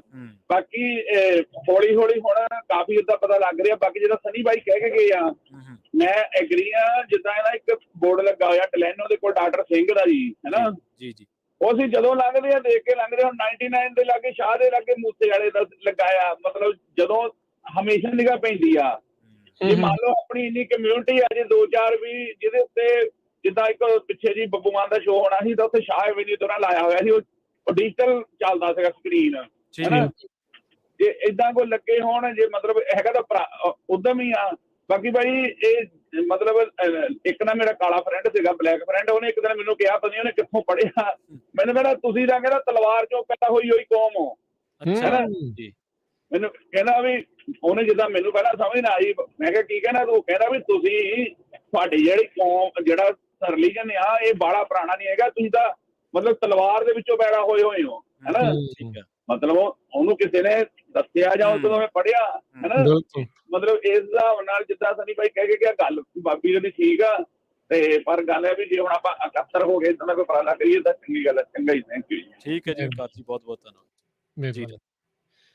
ਬਿਲਕੁਲ, ਸਮਾਂ ਵੀ ਪ੍ਰੋਗਰਾਮ ਦਾ ਜਿਹੜਾ ਸਮਾਪਤੀ ਵੱਲ ਆ। ਬਾਕੀ ਆਪਾਂ ਇਹ ਜ਼ਰੂਰ ਬੇਨਤੀ ਕਰਦੇ ਹਾਂ, ਇਹਨਾਂ ਸਾਰੀਆਂ 'ਚ ਸ਼ਦਾਈ ਦੀ ਗਿਣਤੀ ਆਪਾਂ ਘਟਾਉਣ ਵੱਲ ਨੂੰ ਚਲੋ ਕੋਸ਼ਿਸ਼ਾਂ ਕਰਦੇ ਰਹਿਣਾ, ਪਰ ਸ਼ਦਾਈ ਬਿਲਕੁਲ ਦੁਨੀਆ 'ਤੇ ਮੁੱਕਣੇ ਨਹੀਂ। ਉਹ ਇੱਦਾਂ ਦੇ ਸ਼ਦਾਈ ਜਿਹੜੇ ਉਹ ਰਹਿਣੇ ਹੀ ਰਹਿਣੇ ਆ। ਉਸ ਚੀਜ਼ ਦੇ ਲਈ ਆਪਾਂ ਨੂੰ ਤਿਆਰ ਵੀ ਰਹਿਣ ਦੀ ਜ਼ਰੂਰਤ ਆ। ਸਾਰੇ ਗੁਰੂ ਘਰ ਜਾਂ ਜਿਹੜੇ ਕਮਿਊਨਿਟੀ ਪਲੇਸਿਸ ਆ, ਉੱਥੇ ਆਪਾਂ ਸਿਕਿਉਰਿਟੀ ਦਾ ਨਾਲ ਖੁਦ ਪ੍ਰਬੰਧ ਕਰਕੇ ਰੱਖੀਏ।